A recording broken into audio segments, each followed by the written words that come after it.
winter. We're hopeful that Geminids, it'll clear up at some point. We'll get to see a little bit. That would be nice. Yeah, but, me too. I'm not holding out too much hope, but we're going to try. We're going to try. Hi, Terry. Hey, Scott, how are you? I'm good. Hello, Terry. Hi, how are you? Oh, I'm fine. You look like you're outside. Yes, we are. We're at a very dark site, or will be a very dark site coming up.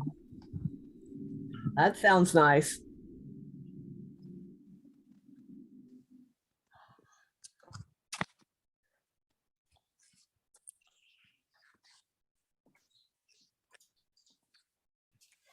Terry, can you remind me when the next Astronomical League Live event is going to be? It'll be Friday, This Friday. This Friday? December 3rd. Yeah, we're early this time. Hmm. I'm going to get Friday. Well, count me in. Will we use the same information, Scott, that we used here? Yeah. Okay, I'll send it out. Then we need to set the dates for next year. No problem. Yeah, it's went by fast. So this Doesn't will look be like the we're going to be 12th one having that you've any. done? Is that right? Uh, Hi, Terry. yeah.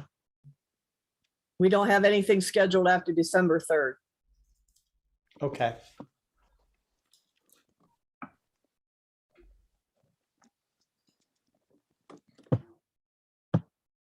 Well, count me in. I plan to be there.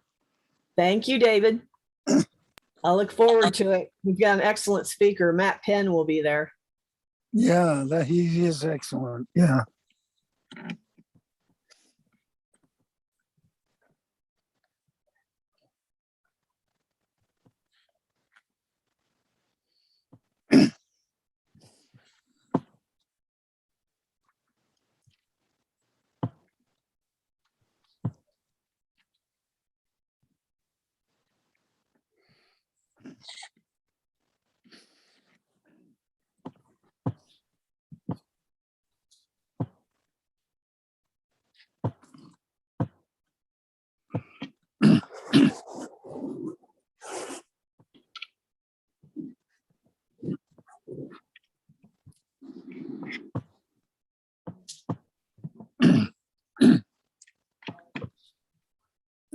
Gosh, it's a beautiful night. It's going to be a beautiful, gorgeous night here.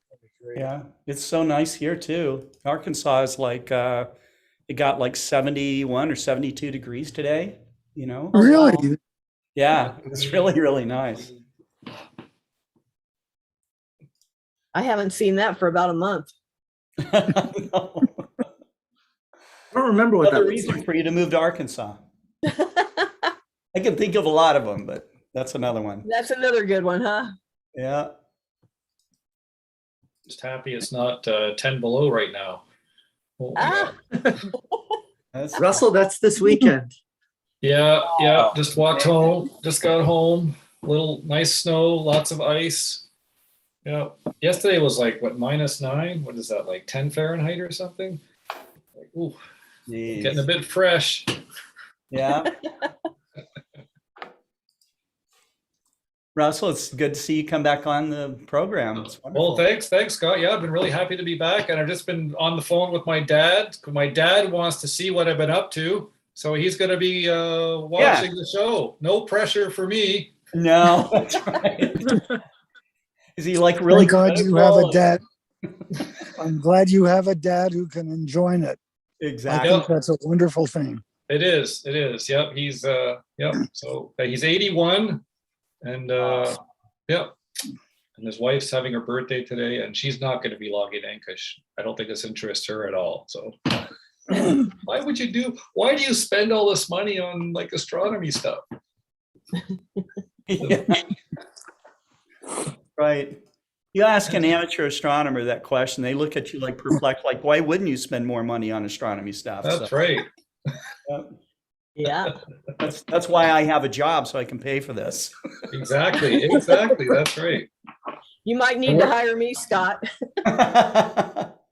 Scott, were there already good values for Black Friday last week? Some, I mean, we had a sale on some items. The problem is just for a long time we didn't have inventory because of the ripple. Somebody is asking me today, what has caused all this? And I actually went back and kind of researched the whole thing. Of course, COVID shut down manufacturing pretty much everywhere. And then, so that's one start of the ripple. Then you have this perfect storm of the blockage in the Suez Canal. Okay, so containers can't get anywhere. All right, and then that backs up ports in China, ports in the United States, and then as far as the United States is concerned, I don't know if this is true in Canada. But in the United States, the unions that support the longshoremen that operate the ports were really resistant to automation. They were protecting jobs. So while you go to a port like in China, which is almost completely automated with very few people working there, U.S. ports are quite different.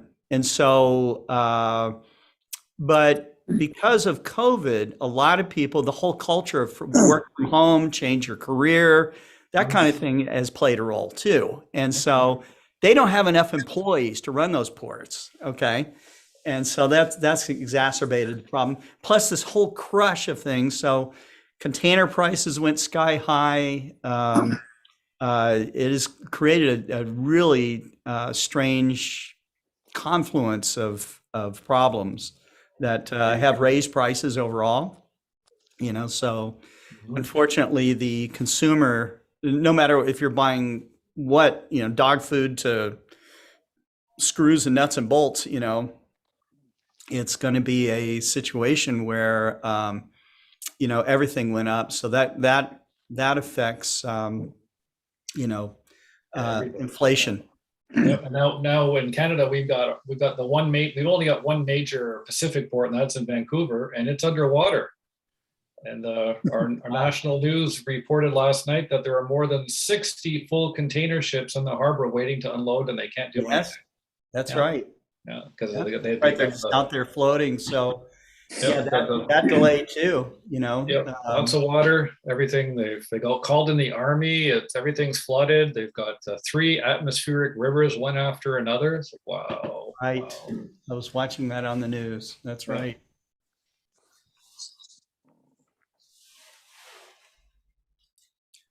A brave new world we live in. Yep. We just don't know what it is yet. So But we're all trying to figure it out. Got to be brave. Yep. Our new normal. Yeah. I asked my students, they're in their 20s and 30s. So what do you think? What do you think? Is it the world like really scary, or is it like just out of control? And they all look at me like, what's my problem? I'm an old guy.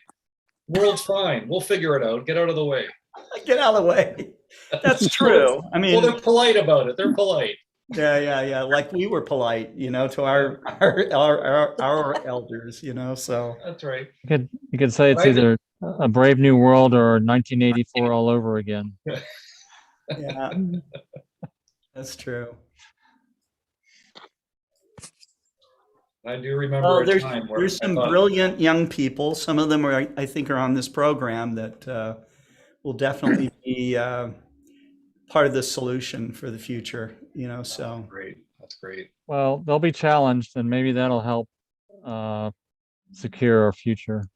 Yep. I think so. Yes. Yep. I mean, I'm not very pessimistic, really. I know that we live in a challenging times, but we've always lived in challenging times. Agree. And now we have the was it the DART mission that we're Hi, Glenn. starting to push an asteroid out of the way. I mean, my God, so. Oh yeah. It's out of a Oh, cheesy it's great to Hollywood see movie you. with Bruce Willis. Right. Doesn't NASA know this has been done before? That's right. Yeah, they got the whole blueprint in film. I mean, Yeah. Wasn't Bruce there like another Willis one? is still making movies, so just ask him how to do it. Yeah, exactly. Wasn't there another one, Deep Impact, around the same time? Yes, I was at the movie Yes. premiere with Deep Impact. Oh, no way. Yeah, with Paramount Studios. Don Yeomans from JPL, who's like the, you know, one of the impact gurus, I guess, out there. He was there. I get to sit right next to him, and he told me what was real and what was not real in that movie. You know, so. But at least they consulted with someone, right? they I got did. the Oh impression yeah, that they absolutely did. Yeah. at Armageddon, they consulted with nobody. It was a Michael Bay film, right? So he said, make it big, blow it up, and yeah. Right. Yeah. I don't know if you've noticed that there's a lot of movies that came out in pairs like that over the last couple of decades. If you research it, you'll find that there's two studios that release the same movie and within a few months of each other. You know, Jungle Book was like that, but most recently. Oh, okay. And there's Guess they other have the same movies like pitch. that. Yeah, they got the same pitch. They say no to one, and they hire another team to do it anyway for the cheap. I don't know. I'm not sure how that works, but it's interesting to. I ran across a YouTube video that talked about it. That's the only reason I know about it, because I'm a YouTube genius. You're a YouTube genius. We gotta get you a shirt I'm that a says Google that. genius. Yeah. Isn't that one Yeah, of the it's like- challenges that's making our world more complicated? Too many YouTube geniuses? That's right. Right, exactly. It's like I stayed at a Holiday Inn. whatever Yeah. I that watched was, you know. YouTube last night, Yeah, I 5 minutes watched ago. YouTube. Yeah. I just looked up what I was going to say on Google. So It's got to be Hey, right. Isn't that how everyone does their classes? that's Am I wrong how here? they all do it. That's right. Yeah. If you don't know how to use Google, you're in trouble. Well, that's our collective brain, right? So everybody's got the same brain now, collective.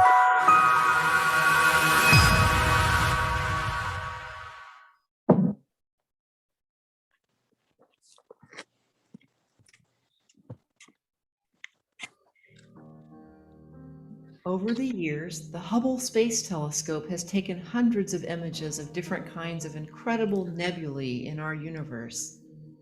A nebula is a giant cloud of dust and gas in space. There are different types of nebulae, ranging from sites where stars are being born under gravitational pressures to expanding gaseous remnants thrown off by dying stars. The famous Orion Nebula is a star-forming region only 1,500 light-years away, making it the closest large star-forming region to Earth. Because it is so bright and prominent, located just below Orion's belt, this nebula is one we can see with the unaided eye. It also offers an excellent peek at stellar birth for those with telescopes.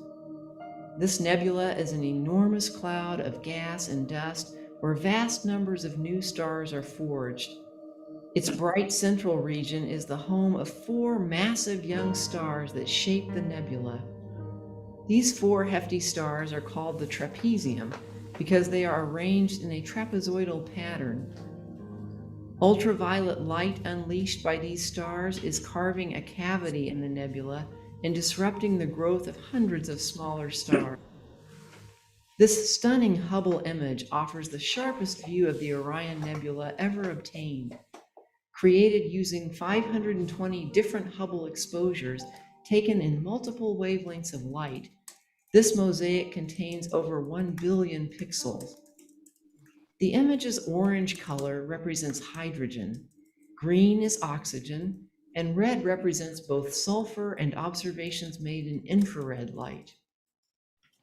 While the Orion Nebula is in the midst of creating new stars, other nebulae result from aging and dying stars. This image of the Cat's Eye Nebula shows a bullseye pattern of 11 or even more concentric rings. Each ring is actually the edge of a spherical bubble seen projected onto the sky. That's why it appears bright along its outer edge. Observations suggest Cat's Eye was created when a medium-sized star ejected its mass in a series of pulses at 1,500-year intervals. These convulsions created dust shells that form a layered concentric structure around the dying star. The view from Hubble is like seeing an onion cut in half, where each skin layer appears as a ring. Each shell contains as much mass as all of the planets in our solar system combined. Wow. Then there are the supernova remnants, like the Crab Nebula. These nebulae are made of debris from exploded stars. In the year 1054 AD, Chinese astronomers recorded a guest star that was visible even in the daytime sky for nearly a month. The guest star they observed was actually the supernova explosion that created the Crab Nebula. Today, the Crab Nebula is still visible as a 6 light-year wide remnant of that violent event. This large mosaic of the Crab Nebula was assembled from 24 individual exposures captured by Hubble over 3 months. The orange filaments are the tattered remains of the star and consist mostly of hydrogen. Green is sulfur, and red indicates doubly ionized oxygen. These elements were expelled during the supernova explosion. The leftover ultra-dense core of the exploded star remains as a rapidly spinning neutron star in the center of the Crab Nebula. Electrons whirling at nearly the speed of light around the star's magnetic field lines produce the eerie blue light in the interior of the nebula. The neutron star, like a lighthouse, ejects twin beams of radiation that make it appear to pulse 30 times per second as it rotates. Wow. Nebulae are some of the most beautiful objects in our universe. Their incredible shapes and colors will always inspire humanity to keep looking up at the stars. And with instruments like the Hubble Space Telescope, we will continue to be able to uncover the many mysteries of the universe.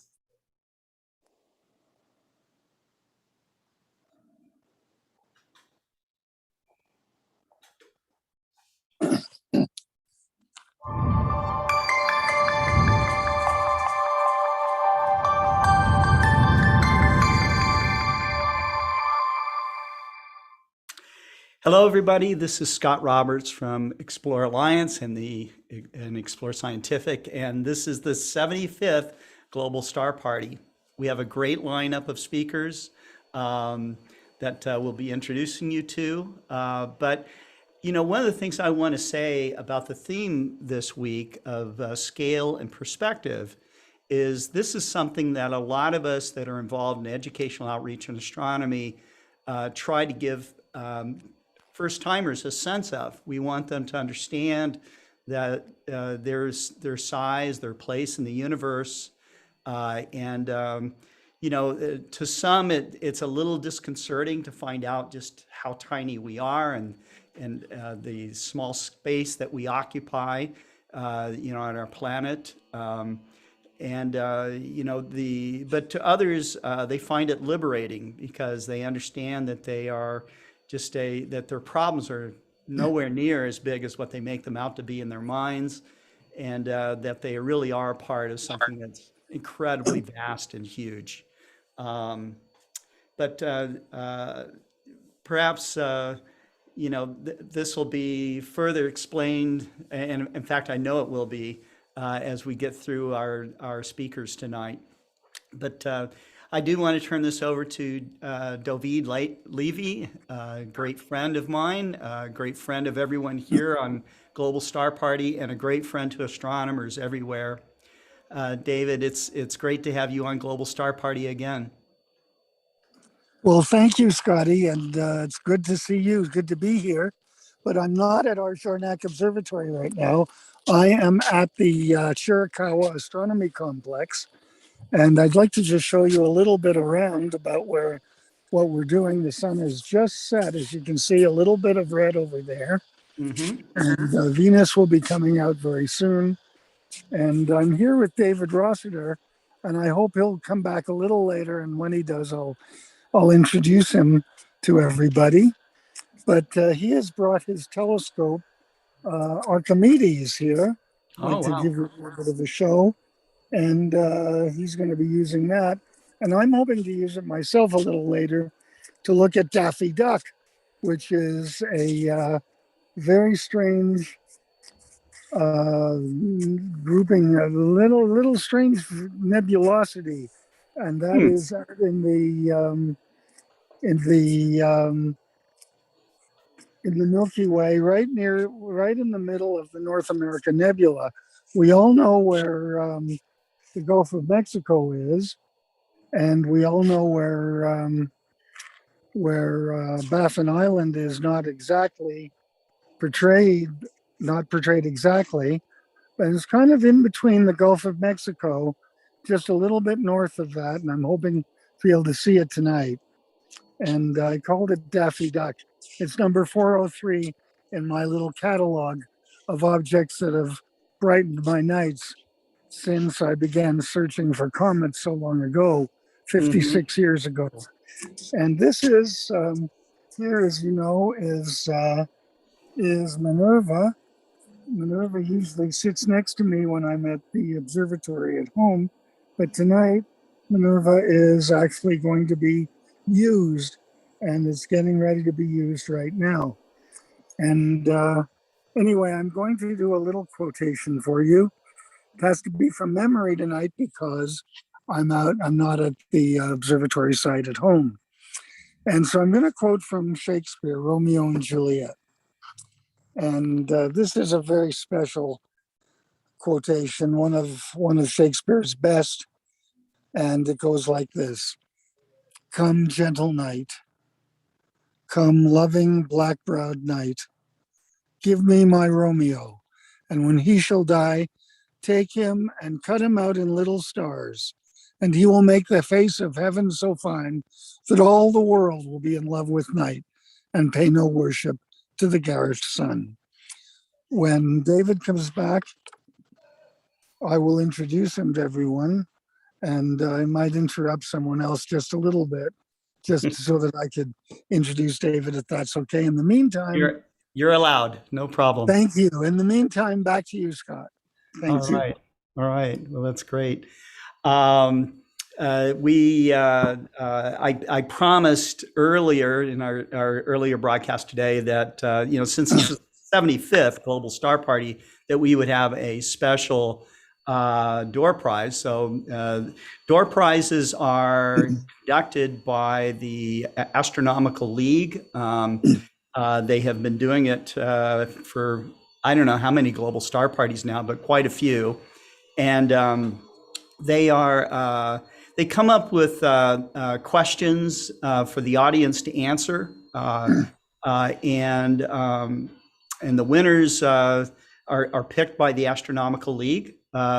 We help support that through our own door prizes, and we have prize partners that are involved in this as well, which is great. The Mark Slade Remote Observatory, for instance, is one of them.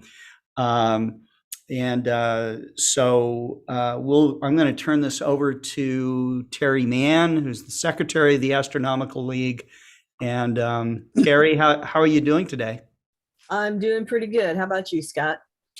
Pretty good. I'm feeling good. It's the 75th anniversary. Our special door prize is going to be a $300 gift certificate that you can use. So that should cover the cost of a few accessories, or one very special accessory, or put a down payment on a really nice accessory or telescope. So. Yeah, that sounds fantastic. Yes. All right. Well, I will go ahead then, share my screen and start with the door prizes. Everybody close their eyes. This was supposed to be on the beginning. There we go.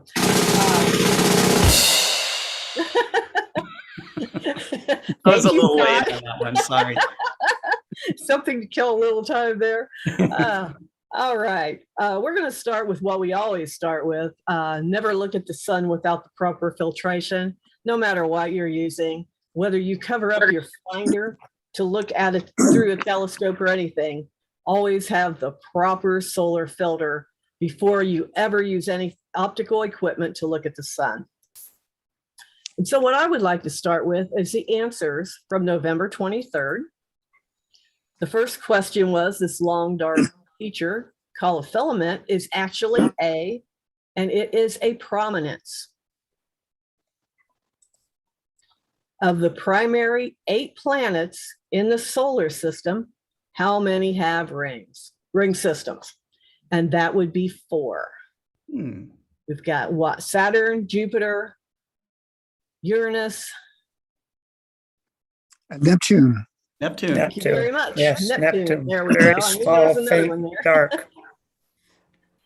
All right. And speaking of looking back time, GNZ 11 is the furthest galaxy ever observed. We're seeing it as it looked 13.4 billion years ago. But how far is it from us now? And that answer is 32 billion light years. Wow. Yeah, some of the, some of these numbers just really kind of blow your mind a little bit. You always know you're looking back in history or back in time when you're looking up. Sometime we're going to have to figure out a good number system so you can actually understand better what 32 billion light years.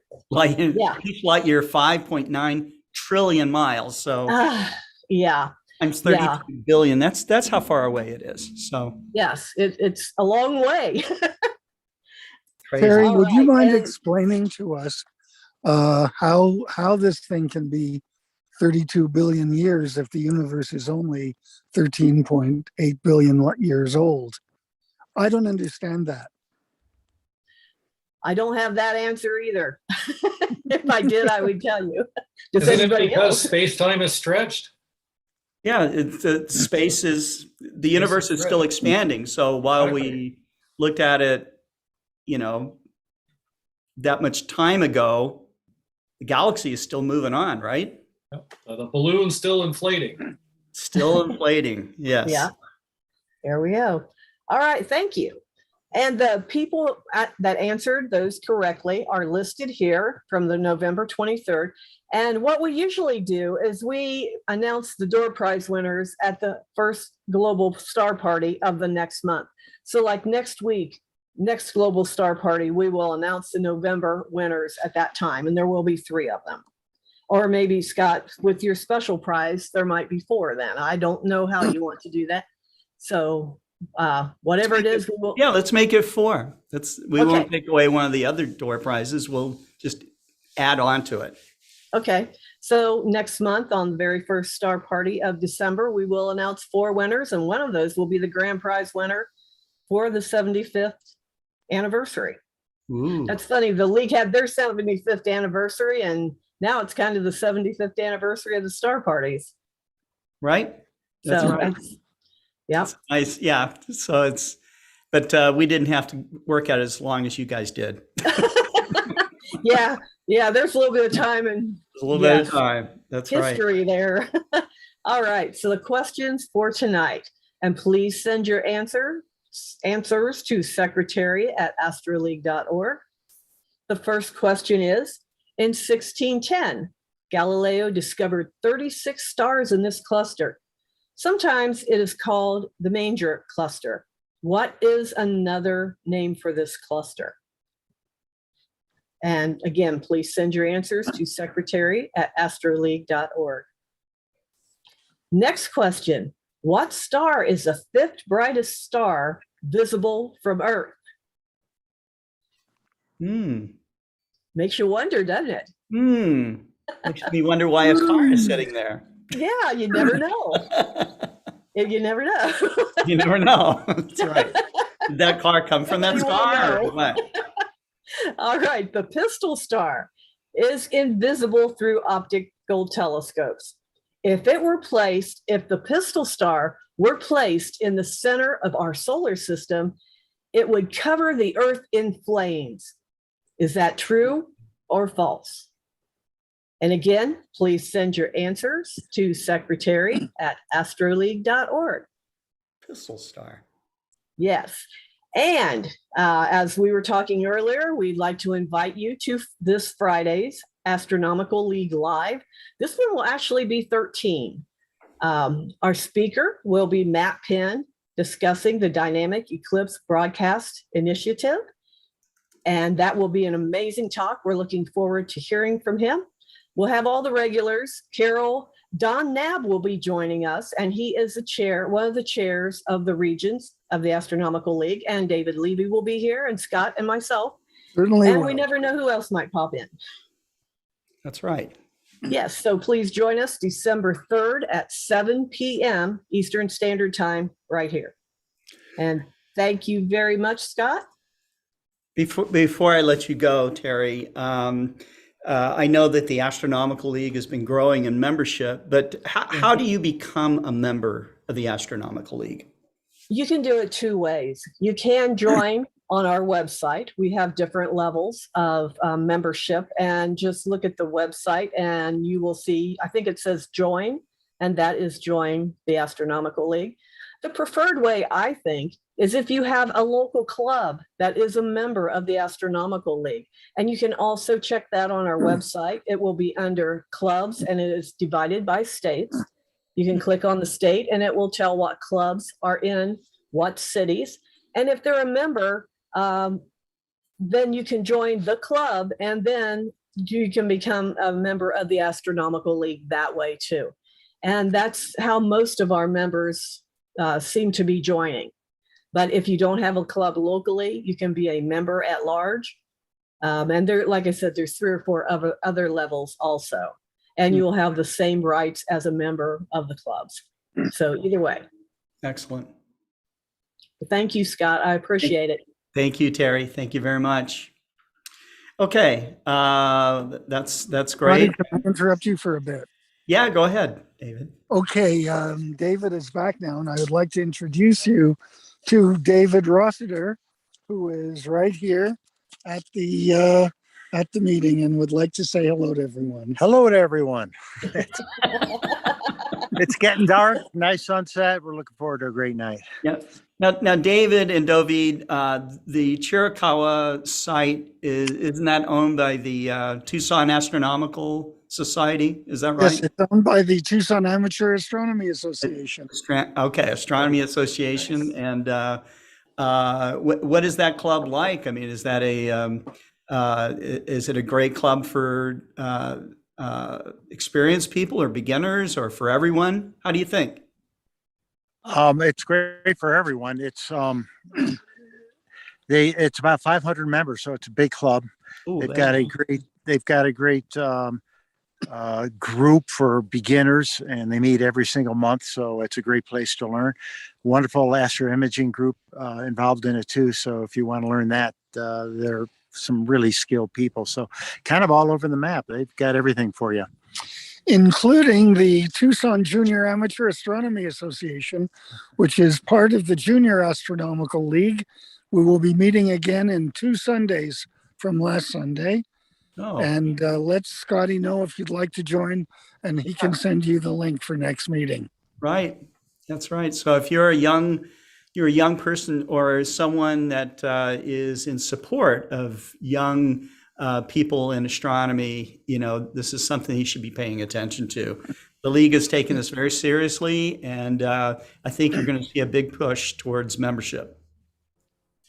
And we're all pro teams here because we're in favor of teenage astronomers. That's right. Protein. That's right. And when I was here before, I introduced you all to Archimedes, which is right here, a telescope we'll be using.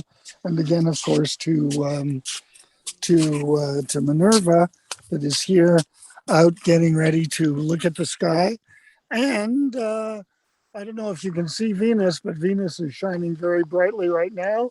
And so is Jupiter out there coming out into the night. So back to you, Scotty. Thanks. Okay.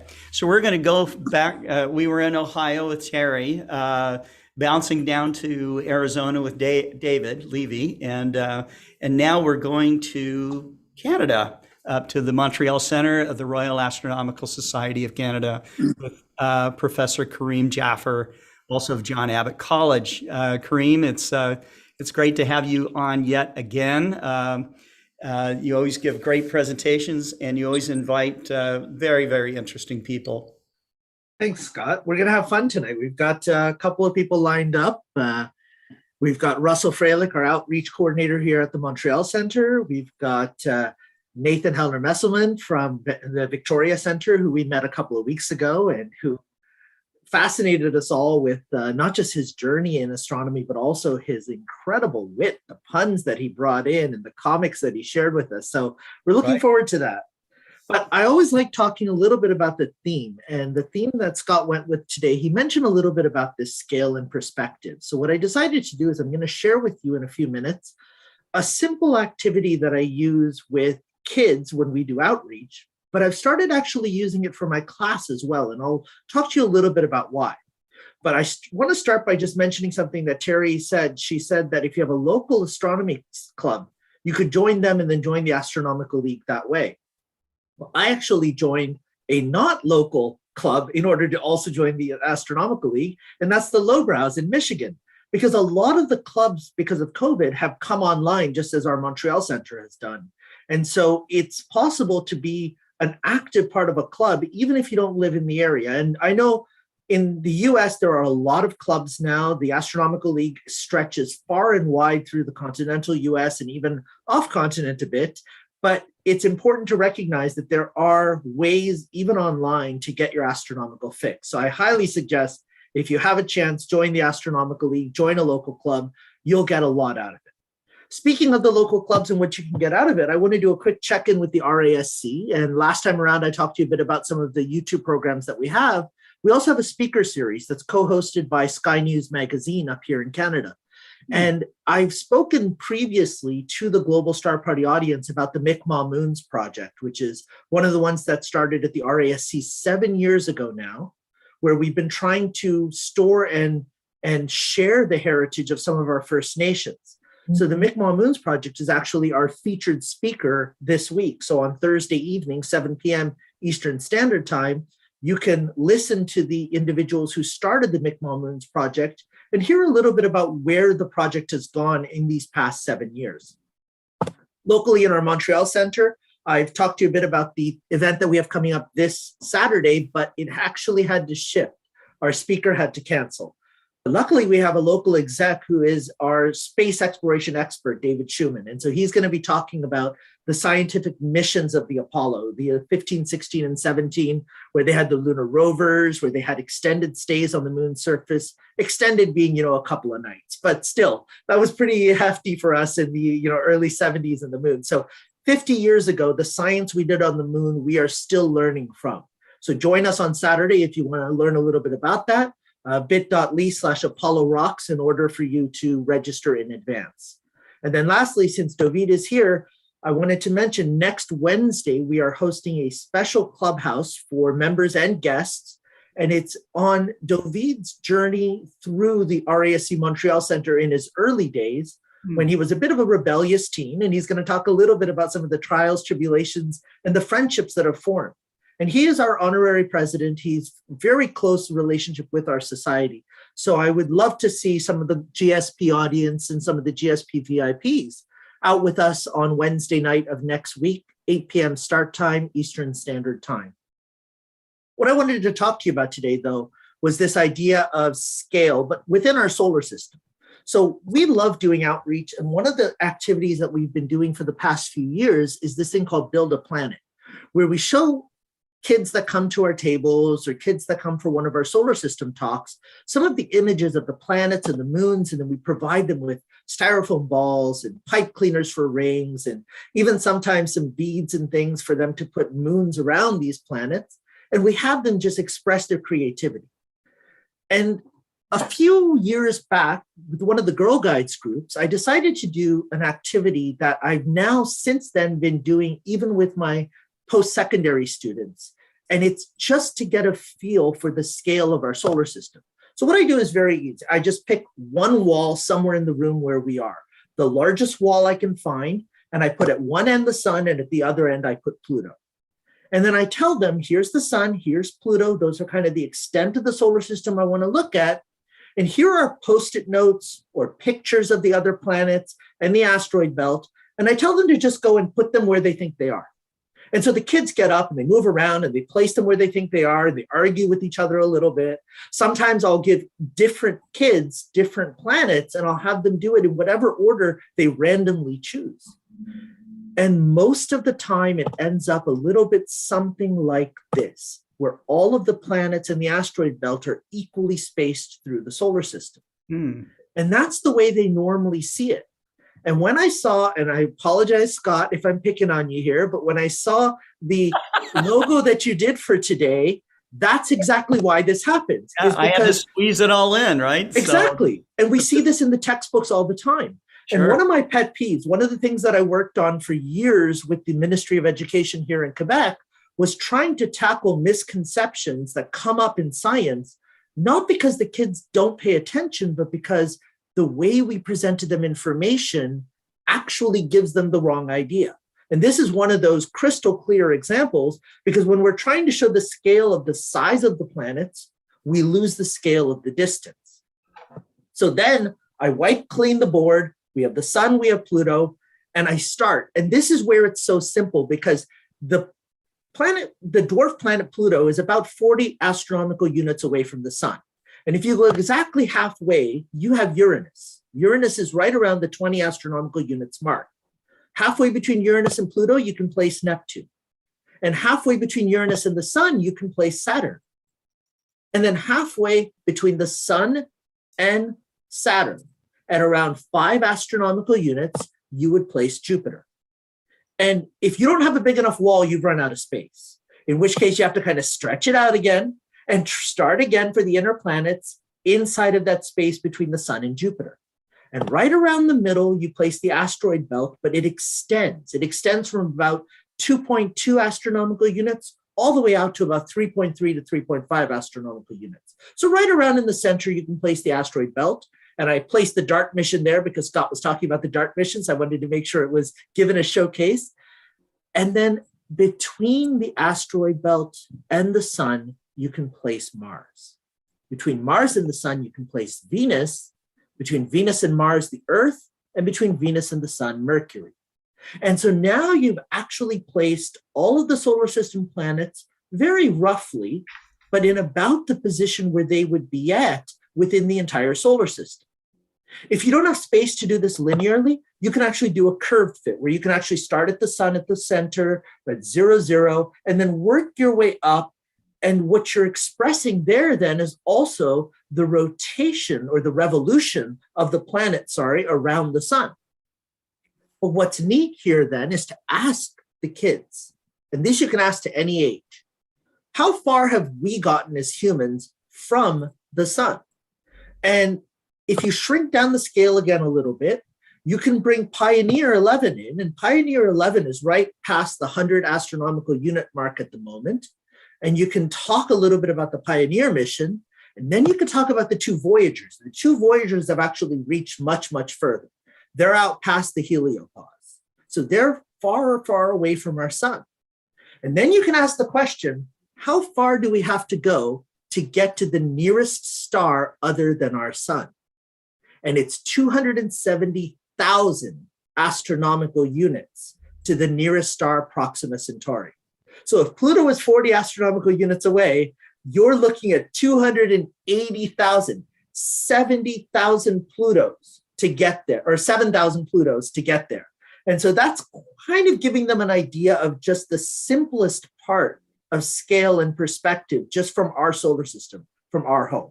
So with that, I'm going to end my part with a nice happy 75th to the Global Star Parties. It has been a blast to be part of them. And I'm really happy today to be joined by a couple of friends. So I want to start off by introducing Russell. Russell is our outreach coordinator. You might remember him from the 45 Degree Star Party, which was his brainchild to be able to link up with New Zealand, with the Dunedin group down there. And that was a blast back on September 25th, I believe that was.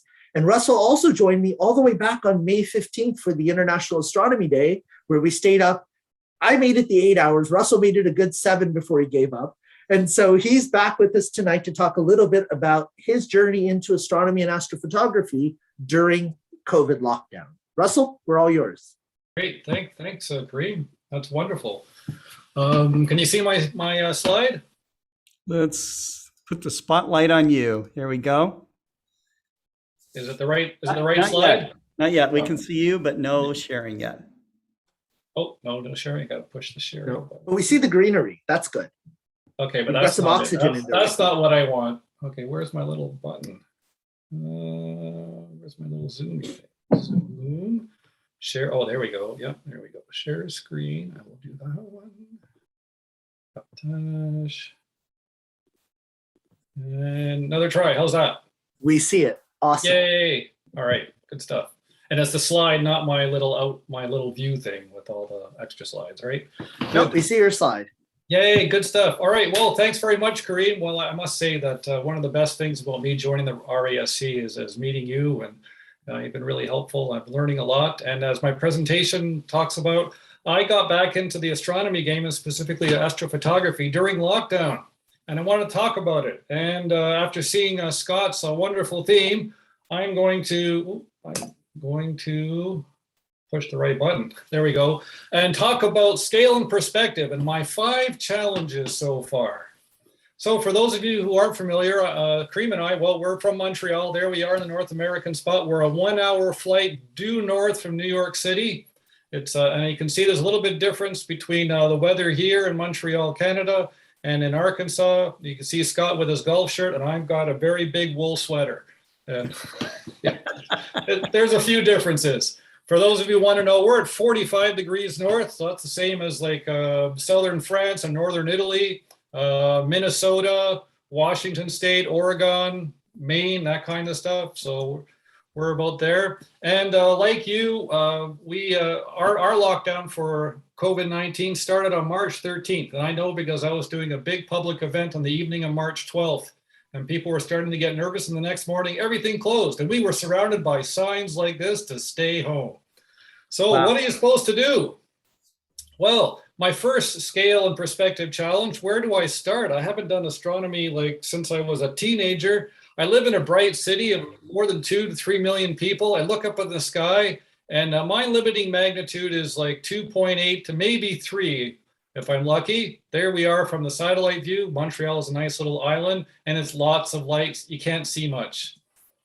And of course, my goal was I want to see the good stuff. Although I didn't know what the good stuff was. I just heard that, yeah, it's going to be small, faint, and really far away.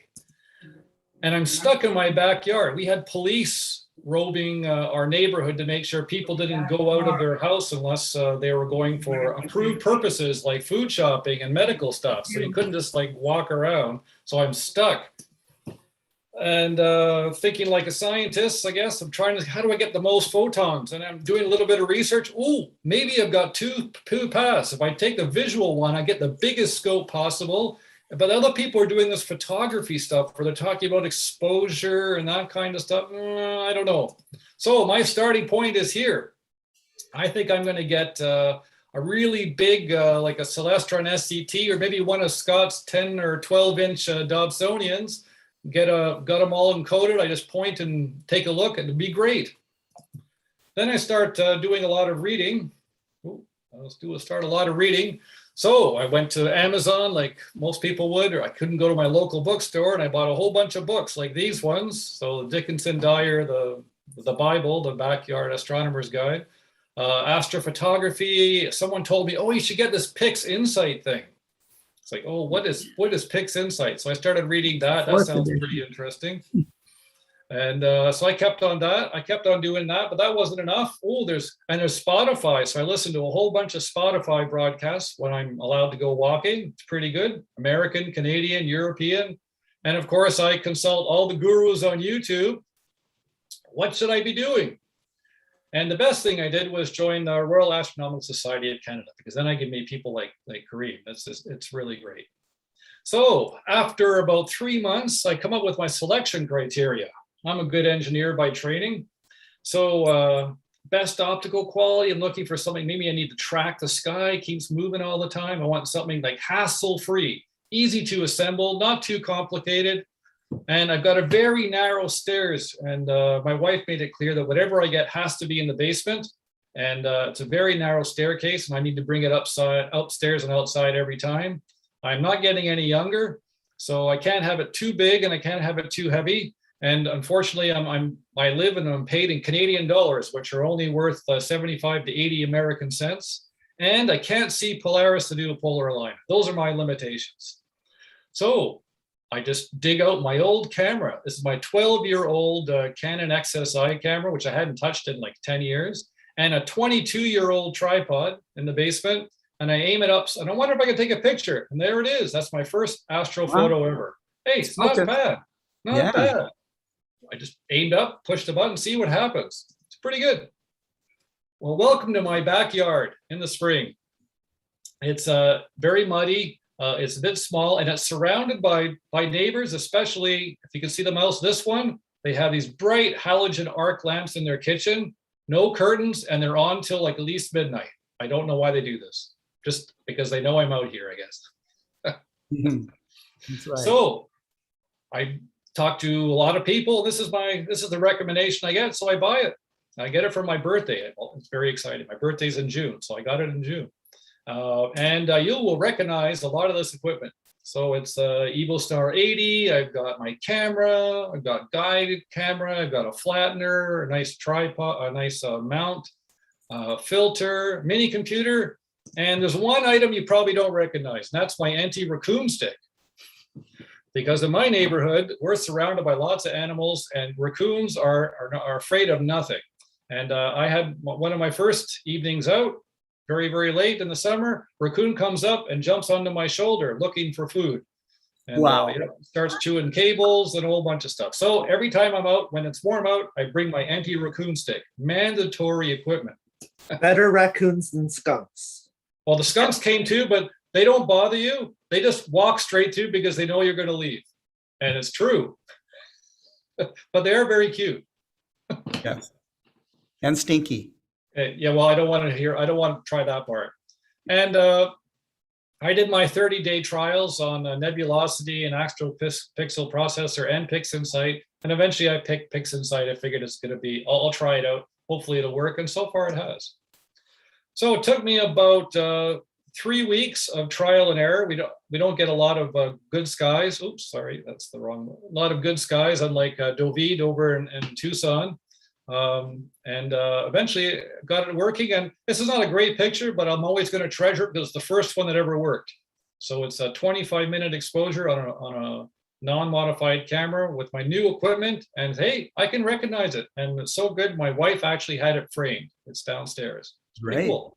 I was very happy. Yes. Scale and perspective challenge number 2.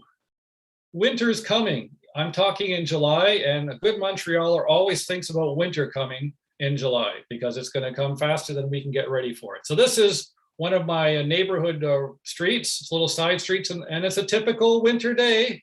And if you're commuting to work like I used to do for more than a decade and a half, you have to shovel your car out every morning. And the minute you leave, someone else is going to mooch that parking spot, and you've got to mooch one later on in the evening when you come home. That's part of the deal. And here's my backyard in early April. And the challenge is, what am I going to do when it's like -20 out? So again, I go and consult the gurus, and the solution is this. I buy a little mini PC, and I put Nina, and I tried all this different software. Nina seemed to work. And I use Microsoft Remote Desktop, and it works. And it's been battle tested to 2 below Fahrenheit or -19. Up to a distance of 10 meters or 30 feet, and it's reliable. It's pretty good. It slows down a bit, but it really works. So challenge number 3 for scale and perspective, quest for dark skies. Well, I'm in the city, there's no dark skies here, and the neighbors have their lights on all the time. And in the summer, one of the neighbors has a party all the time, every weekend, with all of his buddies. And it's all 70s rock music. So I think he's about the same age as me. I recognize all the tunes. So normally, I think the best place to go is actually just below the border in the US and the Adirondacks. There's like nothing there. We used to go hiking there a lot, like Lake Placid area, Elizabethtown, or northern Vermont, northern New Hampshire. But of course, it's COVID and the border's closed. So we have a couple of provincial parks here, one called Mont Mégantic, which is used by one of the local universities, where they have a big observatory there, 1.2 meter Observatory. And then we have Mont Tremblant Park over here. So they're Bortle 3 as opposed to Bortle 9 or 10 or 8 or 9 where I am. So this is here's a 30-second snap with my camera just on a little tripod, and the skies are really nice, so relaxing. And when I look at my pictures that I take with my camera, I count the number of stars with my little PixIn sight, and it's an order of magnitude better. It's more than 10 times stars with the same exposure, same equipment, and even with a full moon out in the dark sky. It's like, wow, it's really, really good. So I found my dark sky. It takes about 2 hours, 3 hours to get there though. So it's not for free. And of course, especially in the winter, I don't want to hassle setting up. So I go to Omegon in Germany, and I get this little wind up mount, and it works. And I buy a nifty 50, a 50 millimeter fixed lens, and I put it on my camera, and I can do this. It's like, oh my gosh, this is not bad. I was impressed. So that's like a 10, 11 minute exposure on this little wind up mount, 30-second exposures, stack them up, push the lens to f4 so the stars aren't deformed, and yeah, it's pretty nice. And of course, this is early January, so for sure the temperature is no higher than like minus 20 outside. So I don't want to be out there very long. Russell, how long could that wind up mount track for? Well, in the winter, it was officially should be able to track for about an hour. Wow. I've never used it more than 20 minutes, but it still kept on going. Really cool. No electricity required. That's great. No batteries. Just a wind up mount. It has like little. It has these little hooks where you connect to, and it changes the tension. So depending on the weight of the if you've got a camera or a small scope, it's rated to 3 kilos, which is like, I guess, 7 pounds. But I tried my what did I try? I tried my Red Star 51. No, too big. But I think an SLR with a 135 millimeter lens, it would work just fine. Very cool. Yeah, it was really nice. I was impressed. And it was cheap until I had to pay the duty. Oh, because it came in from Germany, so it was pretty cheap. It was like, I don't know, 100 and something euros. And then it was about the same amount of money in duty for Canada. It's like, you get it. Yeah. But you just put it in your bag and it's a piece of cake, and that's it. So I really liked it. Yeah. Okay, so going to dark sky, I have my little wind-up mount, my LX3. But for more serious stuff, to go beyond maybe 30 seconds at a time, I bring my AVX mount, my camera, a little battery, remote shutter release, and I bought a William Optics Red Cat. Very, very nice. And I can just set that up. I can point it at wherever I want through the software that's included with the mount.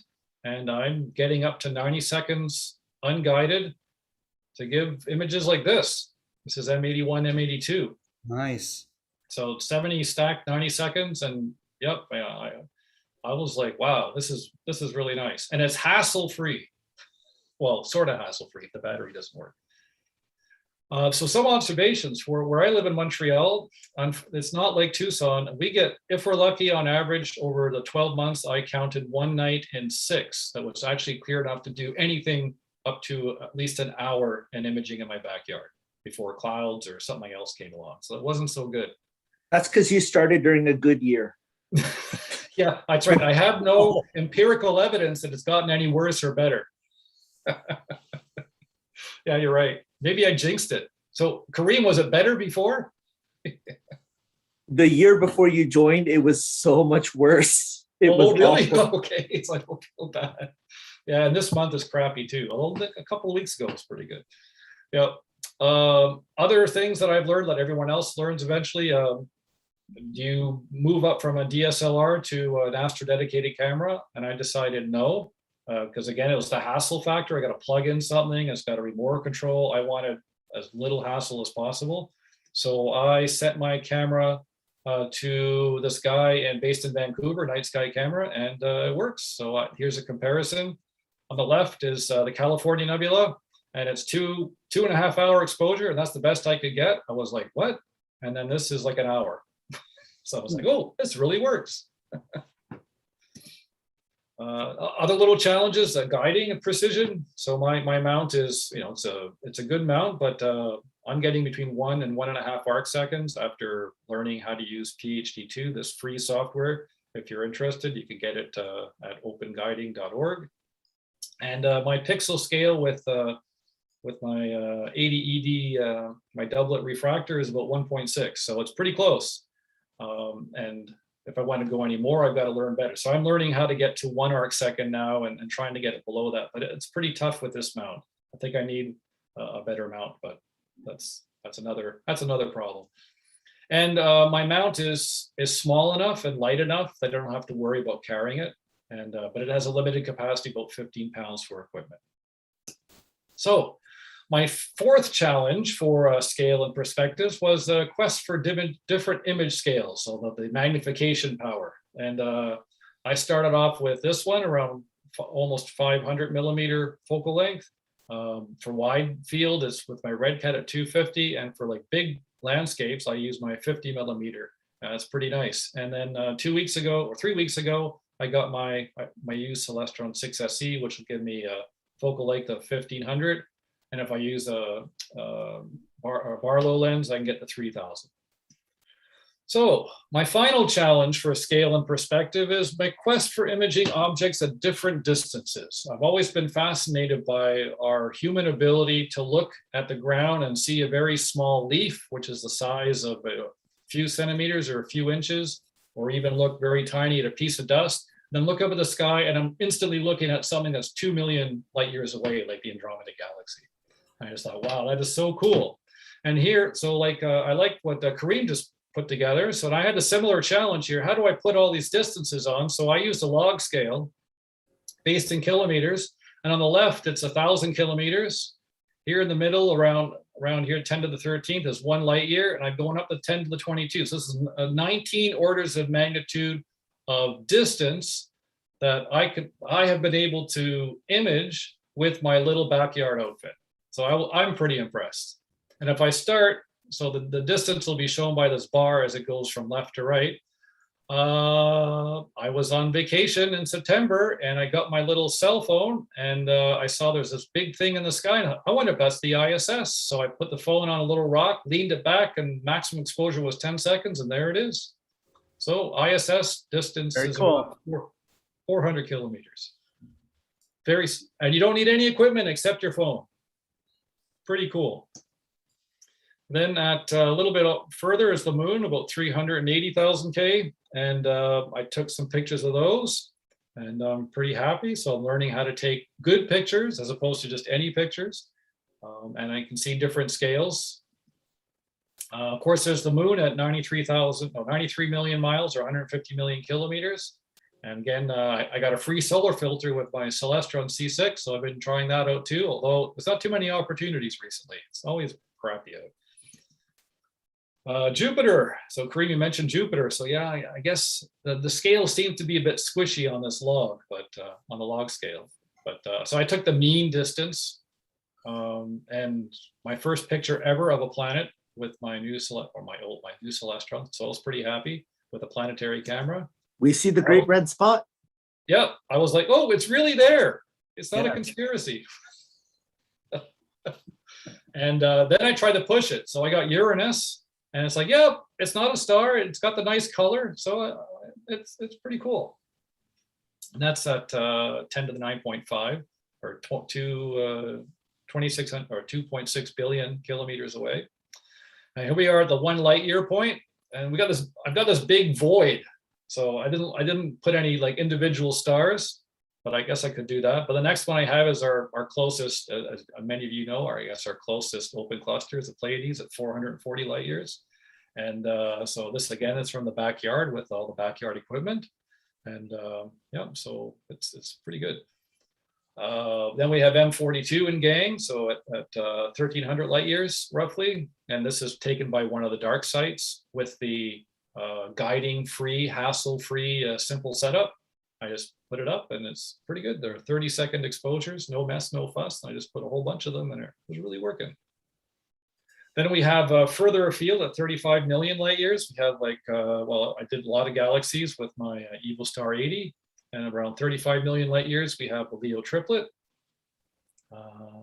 And my big target was, what's the furthest thing I can do? Can I really image this quasar? So I did my best, and I took an image. It took about, I think about 50 minutes, just to be sure I'd capture, because I knew it was quite faint at magnitude 13. And then I went to one of the NASA sites where they had a list of all the quasars, and they had this imaging finder view. And so I compared, and I went, yeah, I did get it. Oh, pretty cool. Even though it looks like a star. And I wish if I had, I don't know, Karim, if your spectroscopy outfit can detect that redshift. It can, and we can also do we can actually keep it on for a while and measure the photometry of it. Ooh, okay. Yeah, We'll have to pass it to you. Yeah. Yeah, I would be really keen to see that redshift, because otherwise it just looks like a star. It's like, okay, yeah, I guess it's all right, but it's 2,500. It's 2.5 billion light years away. It's like, wow, and it all from the backyard. So for me, in scale and perspective, I'm pretty impressed. So I've got set up that I can see 19 orders of magnitude and maybe more in terms of distance, and just getting started. Thanks very much.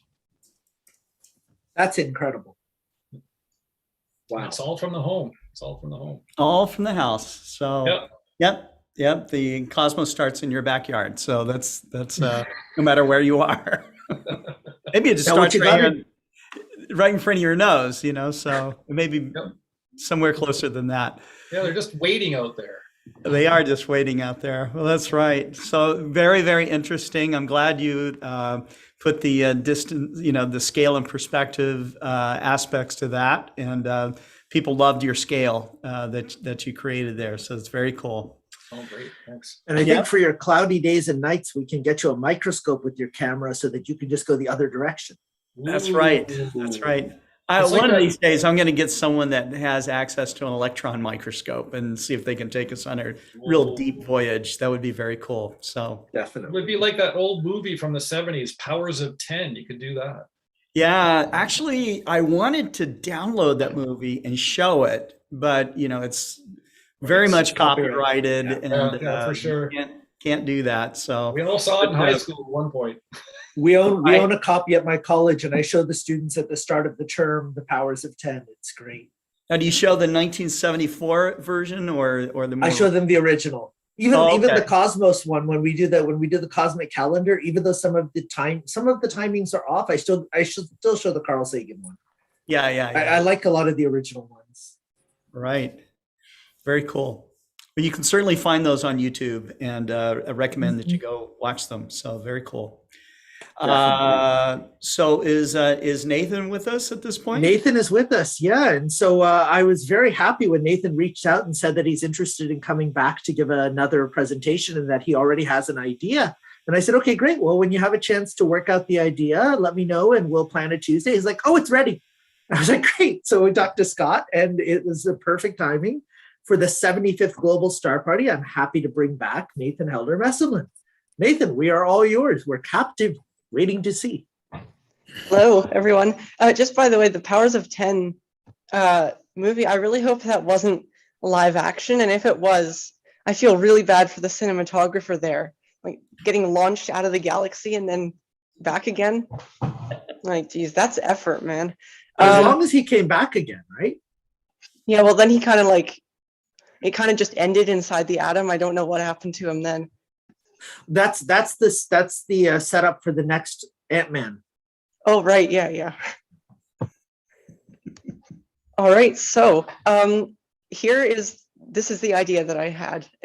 And just on topic with the scale of the solar system, I mentioned in my last presentation that I'm kind of like the type of person who thinks about parabolic trajectories and the lift to drag ratio when I'm playing Frisbee, and this is exactly what happened. So basically, I was playing Frisbee one day, thinking about how the Frisbee was skipping off of the air in the Earth's atmosphere.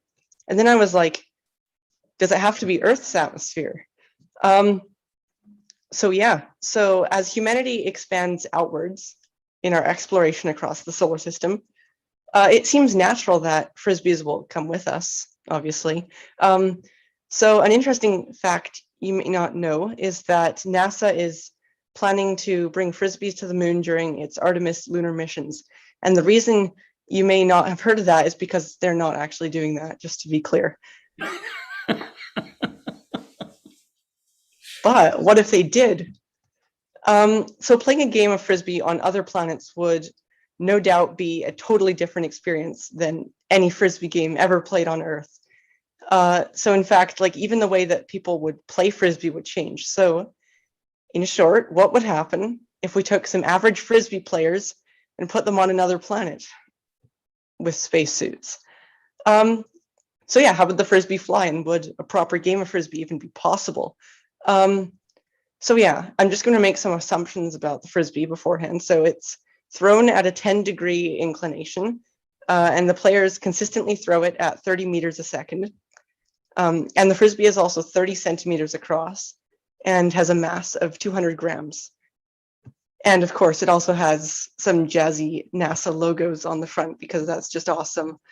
So all the laws of aerodynamics for this Frisbee would be about the same from planet to planet, except for the air density, which would have big consequences, as you're about to see. So on Earth, which is the only planet in the universe that we know of that has had Frisbee games on it, the Frisbee would fly pretty well. If I threw it at 30 meters a second, it would fly for 115 meters. And if someone was there to catch it, it would arrive at them at a little bit slower, 25 meters a second. It wouldn't have lost that much speed to drag. All right, that's it for Earth. With Earth out of the way, suppose you now get aboard an imaginary spacecraft filled with Frisbees. Or you know what, you could just get aboard an actual spacecraft filled with Frisbees if you wanted to, but you know, I don't know where you're going to find that. So yeah, if I were in a spacecraft filled with Frisbees, firstly, I'd probably be wondering like why I was there. And second, I'd want to try them out. So although it's not really another world, I think that the International Space Station would be an interesting place to play Frisbee, even though it may not be the best idea to play Frisbee in a pressurized module. So on the ISS, you have only 3 of the 4 fundamental forces of stable flight. You don't have weight. And so without weight, it would turn out pretty different. So on the ISS, the pressure is, or I mean, it really ought to be equal to that on Earth.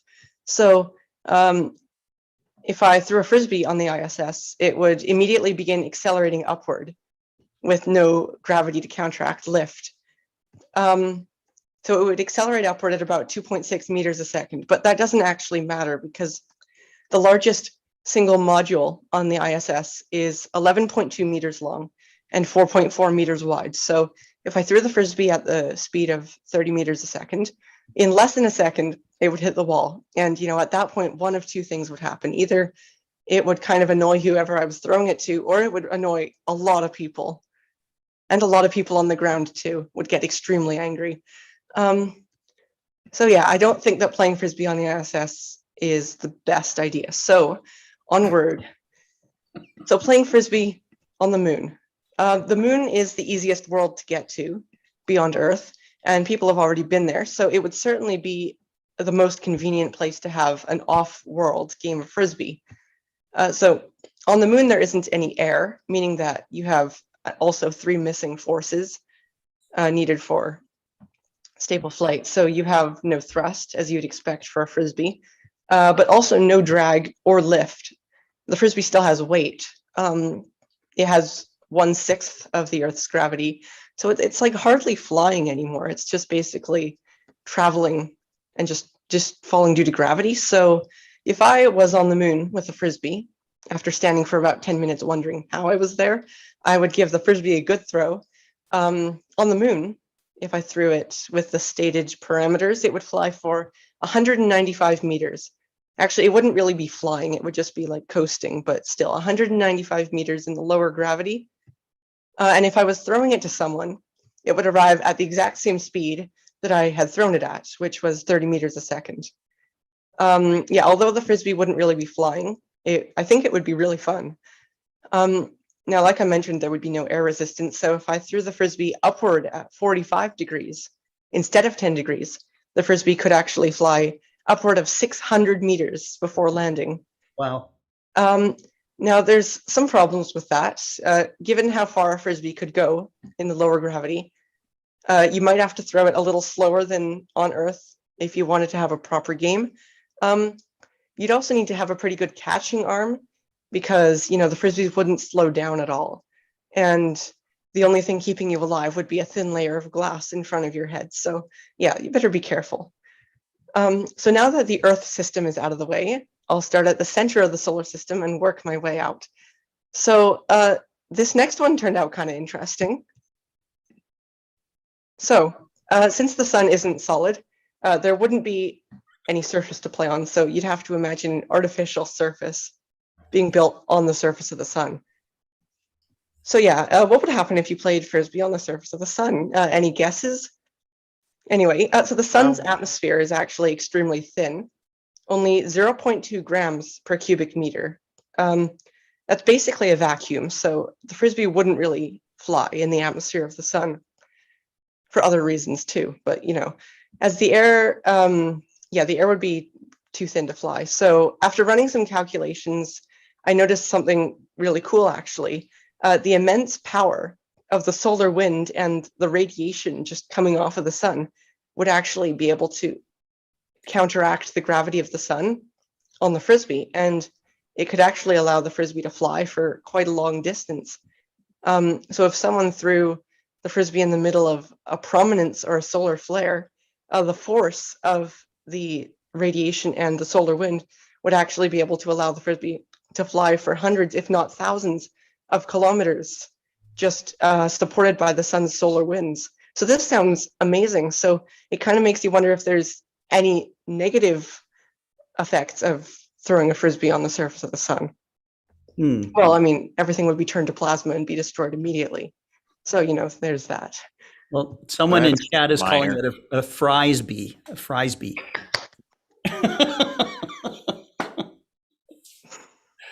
That's only a small detail to work out. Yeah, the hot plasma and the corona being actually hotter than the surface. You can work that out. I'm trying to figure out if it would end up being a cannibal Frisbee and just eat up all the other Frisbees that were sent out earlier at slower speeds. It's the gravity of the sun. So yeah, as you can probably tell, the sun is not the best place to play Frisbee. So how about Mercury? So Mercury does have its mysteries that would make it an exciting place to explore.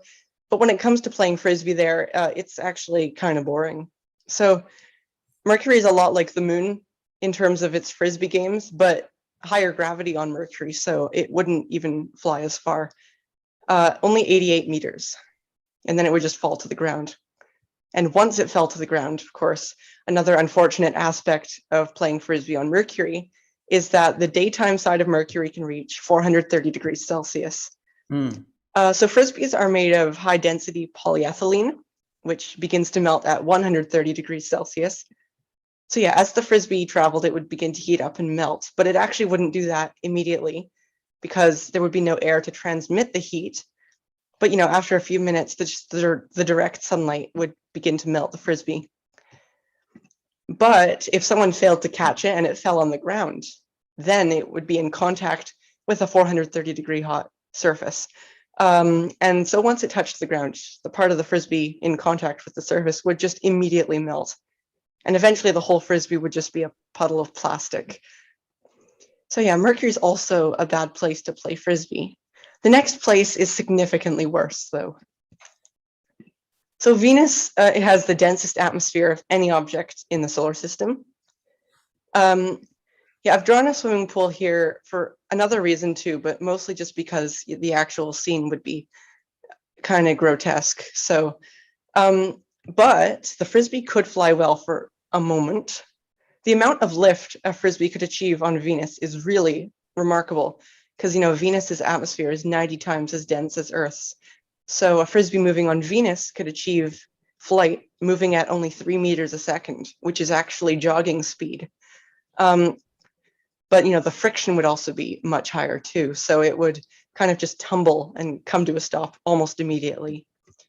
So throwing a Frisbee on Venus is kind of like trying to throw something through water at a pool, which is why I've shown the pool.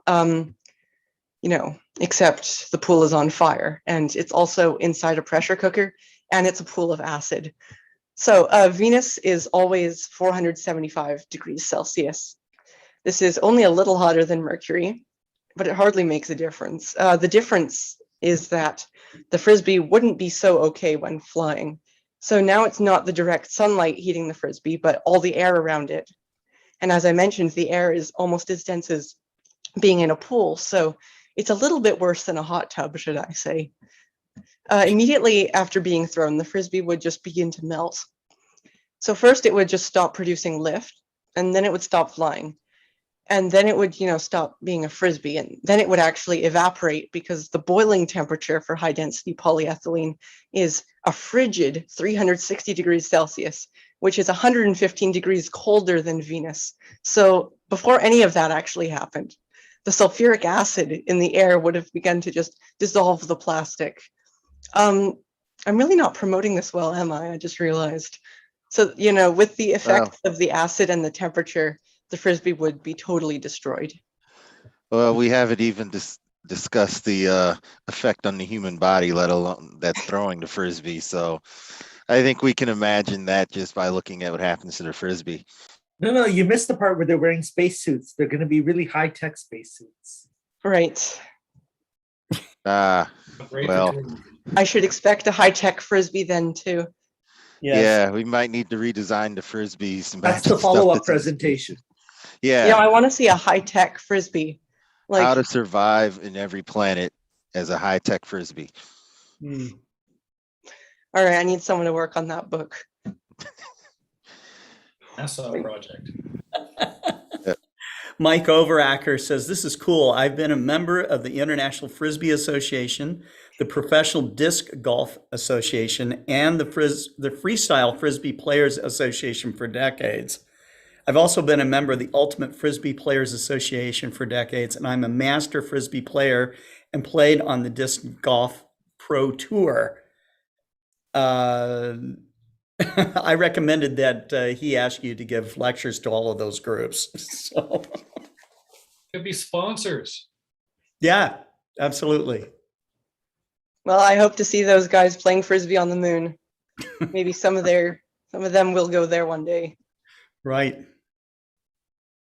All right, so you might be wondering why this person is not in the best condition ever that I've shown here. So you'll see that in a moment. Mars is most likely where humans are going to go next after the moon. So it's also going to be where they play Frisbee next. Not that it's actually likely that humans will play Frisbee there, but I just decided to imagine how a Frisbee game would work on Mars. So Mars does have an atmosphere, but it's not that thick. So something as heavy as a Frisbee would really not be subject to many aerodynamic effects at the stated speed of 30 meters a second.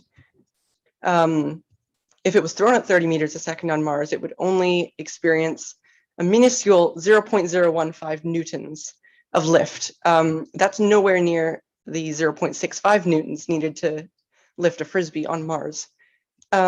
So, if you throw it faster, it can produce more lift. And this is where this picture comes in, because to achieve the necessary 0.65 newtons of lift needed for the Frisbee to fly properly on Mars, the Frisbee would have to be thrown at 702 kilometers an hour, about as fast as some passenger airliners fly on Earth. Such a speed would not only be impossible for the human to throw, if a human arm moved that fast, it would most likely fly off. So this isn't going to work well. And if you think about what would be needed to catch that Frisbee, a game like this would not end well at all for both the players. But if you did throw it at 30 meters a second, it would probably be okay. It just would be kind of boring. So yeah, Mars isn't that great either. Deimos, one of Mars's smaller moons, may not work so well either, but at least no one gets killed. Now, Deimos is the smaller one of Mars's two tiny moons. Deimos really is tiny, only slightly larger than Mount Everest, which is relative, of course, scale and perspective, 12.4 kilometers across. Although Mars is most likely going to be like the main destination, the two moons are objects of interest, so they might require their own human missions. And if that is the case, there's a chance a Frisbee game could happen there. So I decided to see how it would work. So Deimos has no atmosphere, which means there's no lift or drag, and there's no thrust. So already 3 forces of aerodynamic flight are missing. But Deimos also has nearly no gravity, 3,266 times weaker than Earth's gravity. That means there's hardly any weight, which is the 4th aerodynamic force acting on the Frisbee. So it basically has nearly nothing acting on it. So if a Frisbee were thrown at 30 meters a second on Deimos, it would fly for over an hour and travel for 102 kilometers before landing. But that isn't exactly true, because 102 kilometers is pretty far away when you consider that Deimos is only 12 kilometers across. 102 kilometers is actually well beyond Deimos's sphere of gravitational influence. Deimos's escape velocity is 5.6 meters a second. So if you throw a Frisbee at 30 meters a second, it's going to leave forever and never come back. Oh, So here's the question: does the Frisbee then go in orbit around Mars? It depends which way you throw it. Either way, it does. If you throw it at just the right angle, you can do a Hohmann transfer to Phobos. So that would make for just about the coolest game of Frisbee ever if one was on Phobos and one was on Deimos. Could be secret messages between the two satellites. Yeah. Well, it beats carrier pigeon. You can't send one of those between the two moons, so send the Frisbee instead. I like it. If you get a carrier pigeon spacesuit, there you go. Then they can. There fly. you go. That's a whole nother discussion about whether or not a carrier pigeon could actually fly and direct itself. Interesting. Well, I mean, you could just like throw the carrier pigeon, pigeon, but then it's not like there's not much point in having a bird if you're throwing it. So yeah, I know. I'd like to see NASA try that. That would be cool, actually. So then on the other hand, on Deimos, if you want to have a proper game and it not leave forever, you could throw it much slower, below escape velocity. But at that point, a single pass would take about 16 minutes. And, the game would kind of just get a little boring at that point. So yeah, probably not Deimos either. Now, Jupiter, you need an artificial surface again. And it's also hard to define where you're going to be playing on Jupiter because its atmosphere is so complex and the density is so much different. It's so different at different altitudes. So if you construct an artificial platform and you set it up in the area of Jupiter's atmosphere where the pressures and temperatures are kind of similar to Earth's, well, then you'd be immediately blasted by the Jovian jet stream, which is a powerful wind moving at 1,400 kilometers an hour. It kind of seems like wherever you play Frisbee, you're just going to die somehow. I'm noticing this recurring theme. Yeah. That's a little faster than the breeze you might encounter during a game of Frisbee. So to compensate for this, you could just assume that the platform itself is moving along with the wind. But I feel like having Frisbee players playing Frisbee on a platform moving at 1,400 kilometers an hour may kind of distract them from the game of Frisbee. So we could just pretend that they are unaware of the fact that they're moving at supersonic speeds. So yeah, the lift and drag on the Frisbee would be about the same as Earth, but the gravity is so much higher, it would just immediately fall to the ground. It might break if it's made of lower quality plastic, but remember, this is a NASA Frisbee and they are good quality. So if you went deeper into Jupiter's atmosphere, you could go to the supercritical, I think it's called the supercritical fluid layer, which is 90 kilometers below where we would have just had Frisbee. So that's around the layer where hydrogen becomes a supercritical fluid. And that means it's a liquid with no defined surface. So at that point, the pressure would be about 10 times Earth's atmosphere and about 67 degrees Celsius. That's still not as bad as Venus, at least, but it's not great either. The Frisbee would still just immediately fall to the ground, but this time it would kind of tumble too because the atmosphere would be so much denser. So probably not Jupiter either. So I think I've saved the best for last. Titan, Saturn's largest moon. Yeah, it's the largest moon of Saturn, and given that fact, it seems obvious that we should put a flying ring on it. Huh. So, thank you. Sadly, Titan is not going to be a place that humans visit for a while. But while we're not there, we can always speculate. So if humans did go to Titan to play Frisbee, it would be a wonder to behold, I think. I mean, the place is amazing and strangely like Earth. There's rain and there's lakes, oceans, rivers, clouds, and weather too, which is something you really don't find anywhere that's Earth-like, at least, other than Earth. Of course, it's different than Earth because it's made of methane and below zero temperatures all the time. So, but it would appear eerily similar to Earth. Another similarity to Earth is, of course, that it would make a fantastic location to play Frisbee. So Titan's atmosphere is 1.5 times thicker than Earth's atmosphere. And the gravity is 1/7 the gravity of Earth, even less than the moon. And those both add up to an amazing game of Frisbee. So if you threw it at 30 meters a second, the Frisbee, it would fly for 406 meters. If that distance is too far for a game of Frisbee, you could always use a lighter throw. And as a matter of fact, you could throw a Frisbee on Titan and have it fly fine at 2 meters a second.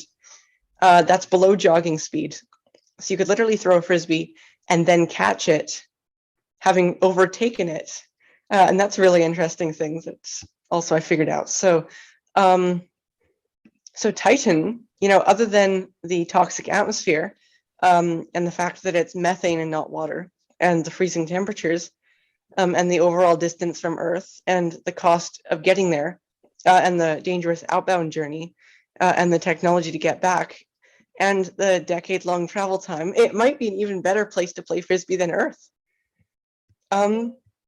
So sadly, the human Frisbee adventure across the solar system has not begun yet. And yeah, no one has played Frisbee beyond Earth, but this generation will be the ones who go to Mars. So who knows, maybe someone will bring a Frisbee. Given that Titan is still a long ways off for human exploration, it just goes to show how special the Earth is. Like, not only are we the oasis of life in the universe, our planet is also the only known planet we know of that has an excellent Frisbee environment. And I think that that is something worth protecting. Absolutely. So just one thing before I finish up, given that the theme of this star party was scale and perspective, I thought I'd just make a joke about how large the observable universe is and how people often use humans to scale to show the true size of things, and how that obviously helps to add context with the observable universe.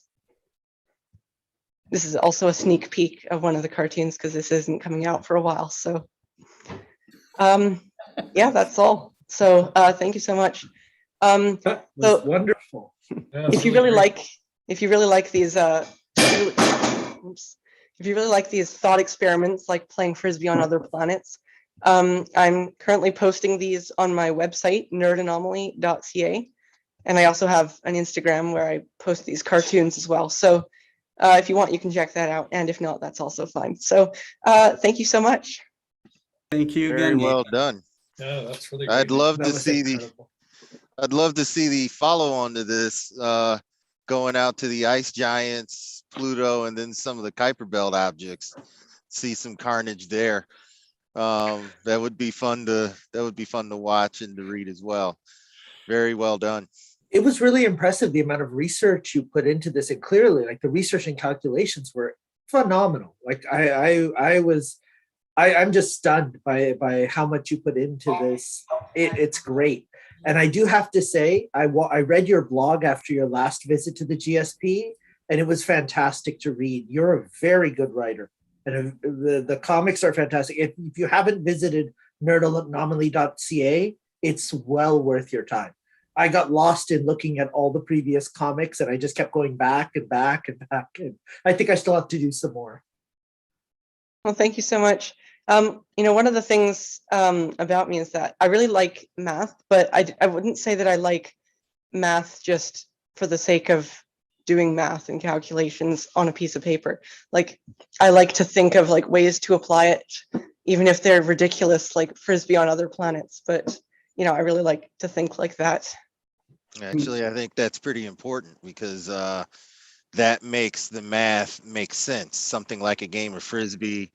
There was an astronomer, I think Gene Cernan did take a golf ball and a golf club to the moon and took a swipe at it. I haven't read the story of what they saw when it took off or how far it flew, but experiments like that do take place.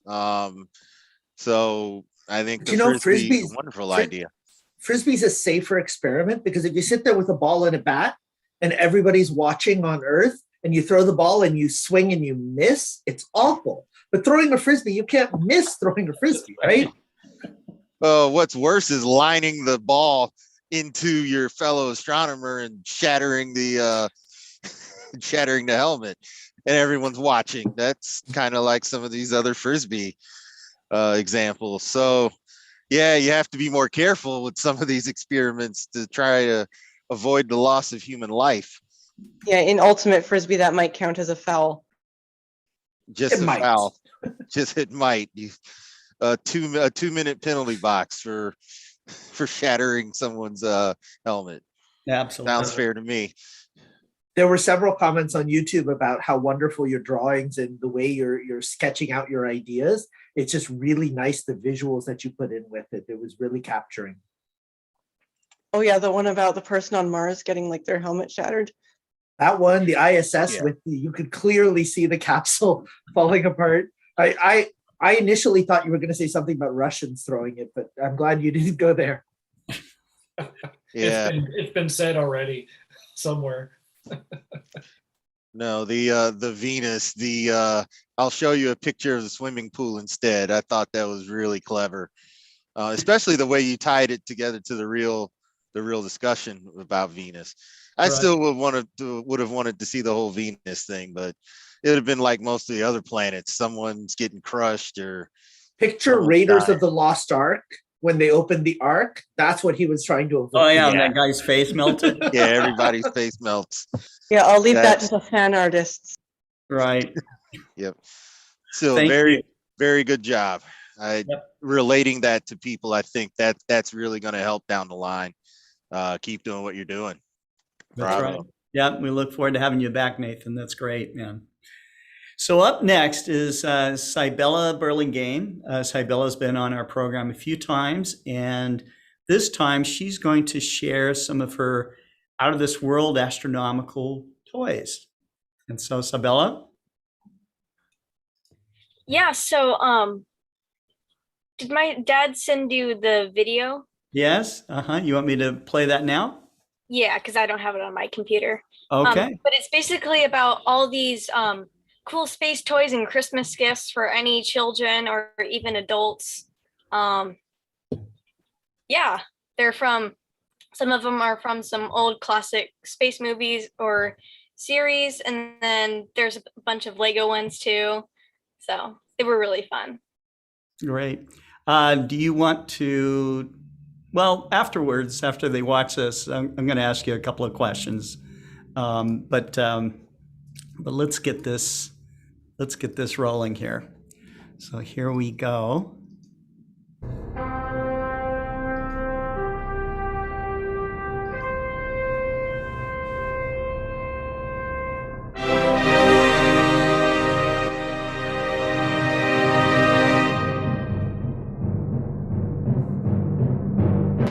Oh, Hal, do you read me?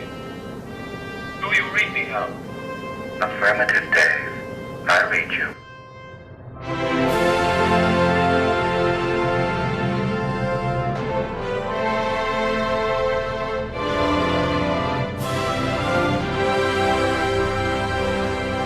Open the pod bay doors, Hal.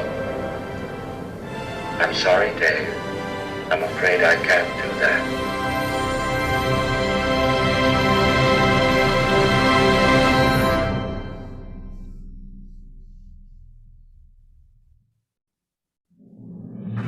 I'm gonna step off the limb now. That's one small step for man,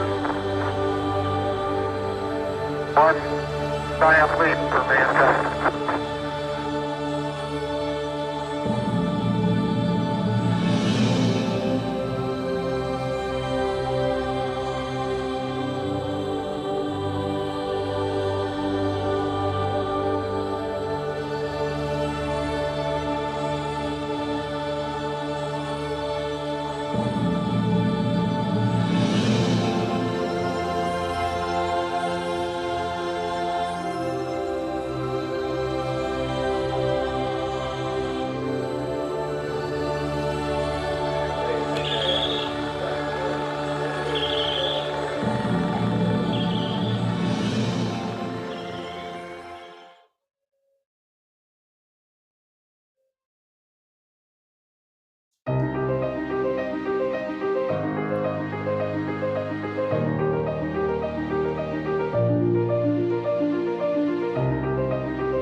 Ignition sequence start. 6, 5, 4, 3, 2, 1, 0. All engine running. Liftoff. We have a liftoff. I'm sorry, Dave. I'm afraid I can't do that. I thought we were in loop here. This is great. Sybella, let me get the spotlight back on you. A lot of these were Lego models and stuff. What can you tell us about these? Yeah, so the launch tower isn't actually an official Lego set. We don't really know why Lego hasn't made an official launch tower. So we bought an off-brand one. To be honest, I would not recommend it. It took us a long time. The pieces were falling apart, and we had finished it about a year ago, and then when we were moving it, it tipped over and it completely fell. So we ended up gluing the important parts. But the launch tower has about 3,000 plus pieces. It took us about a month to rebuild it. It has, we attached LEDs to light. We attached LED lights to it. And it has 2 misters at the bottom of the launch tower to look like there's smoke coming out. And then the ISS took me about 2 to 6 hours to build. I forget, it probably ranges depending on what type of person you are. And it has 864 pieces, but in my opinion, it was the hardest one because so many pieces looked alike, and I messed up a lot, but it was really fun, and it looks exactly like the real ISS. That one was around $70. And then it comes with a stand and a mini space shuttle. And then the Saturn V 3 to 7 hours average build time. And then it has 1,969 pieces. It's kind of, it's a really cool fact because the first moon landing was in 1969 and there are 1,969 pieces. Very cool. This one is around $120. These prices are not including tax, obviously, but it comes with a little tiny LEM and a little tiny command module. The LEM has like a little moon base, and the command module looks like it just returned from Earth because it's on like this ocean base. And then the space shuttle, probably 3 to 6 hours build time. It has 2,354 pieces. This one is the most expensive, but it looks really cool and it has the most pieces besides the launch tower. It's about $200, and it's the most recent one out of these. It released on April Fool's, actually, 2021, April 1st. And then the last one, the LEM, the part of the Saturn V that lands on the moon, probably takes about 2 to 5 hours to build. It has 1,087 pieces, and it's around $100. So what I find so cool about what you've done with all these things, building them and stuff, of course, is not only fun, but I think it's pretty educational. I think that it's cool that you made kind of these environments for them. It sort of reminds me of when I made plaster of Paris dioramas during the 60s. I would do that, paint them gray, and then put various markings on them. And then back in those days, we had tubes for the electronics of televisions, and so to me they look like miniature, high-tech cities. And I would plant these things on the moon and stuff, imagine them filled with oxygen and people living in them and stuff like that. But I think that the lights, the movement, and all the rest of the stuff that you put into your environments there are very, very cool. So it's awesome that you could share those with us. When did you start doing stuff like this? It was I think I started in like 2019. Okay. That was when I really got into space, and all my science fair projects were about space and stuff after that. So, and I would recommend the Saturn V the most. It looks the most realistic, and you can display it horizontally or vertically. It comes with stands, so that way you can place it horizontally, and it looks amazing. I have a friend that put theirs in like a glass display case, and it looks absolutely incredible. So, yeah, awesome. Sybella, thank you so much. Thank you. Thank you.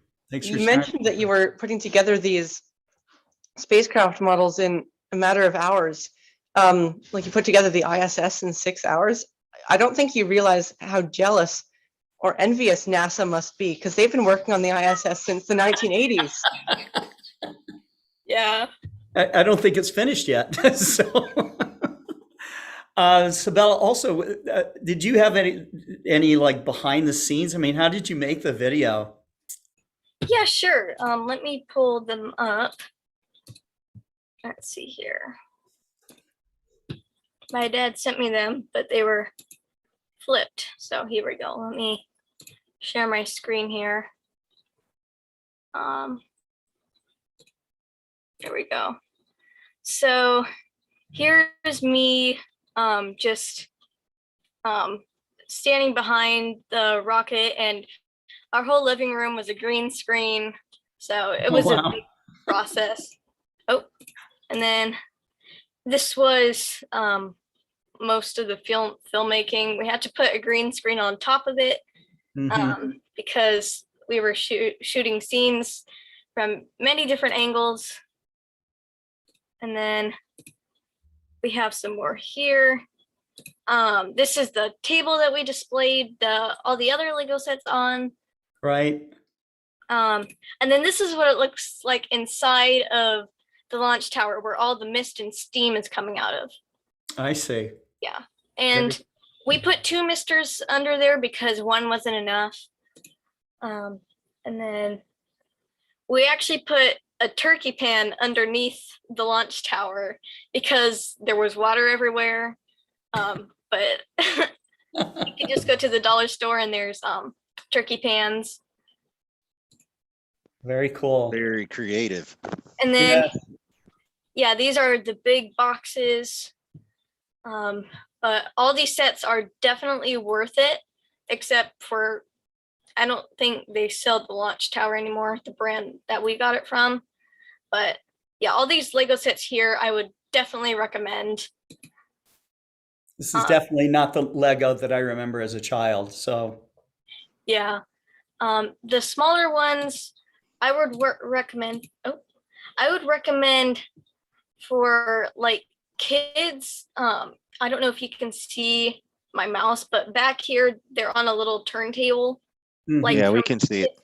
Yeah, maybe kids from like 8 to 9 and under.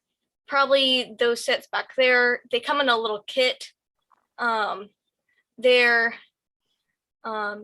have many different ones. This one was like famous women astronauts, and they came with like a display stand and stuff. And then the shuttle and the ISS were probably the most complicated.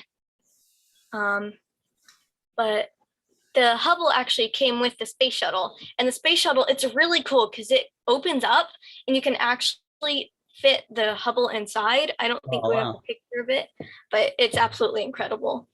that's great. That's great. Yeah. Very tactile, very educational. Thank you, Sybella. Thank you so much. You are most welcome. Thank you. Well, we're going to bring on Adrian Bradley with his Nightscape images. He promised to add some some scale and perspective to his talk. So we're going to over to you, Adrian. You have to notice that these days Yankees fans need some scale and perspective. So well, we've got the scale. We got the biggest guys in the league, but we definitely need a new perspective on everything, hitting, playing small ball, doing something. But enough about that. I'm going to go ahead and make the announcement that I purchased a mount today, and I think, Scott, it's the one that's behind you. The iOS PMC 8.2, and Jerry, you'll be happy to know that I watched a few YouTube videos with you and someone else demonstrating that mount it may have been from a few years ago.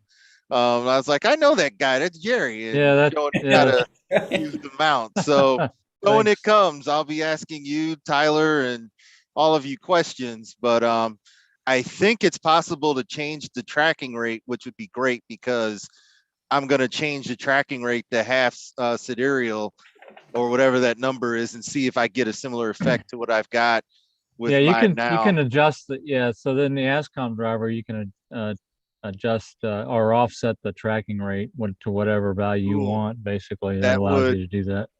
Yeah, that would give me that half sidereal type of tracking where I can, and let me go ahead and share my screen, so that pulling off images like this, where scale and perspective, you have trees on Earth. I'll blow this up.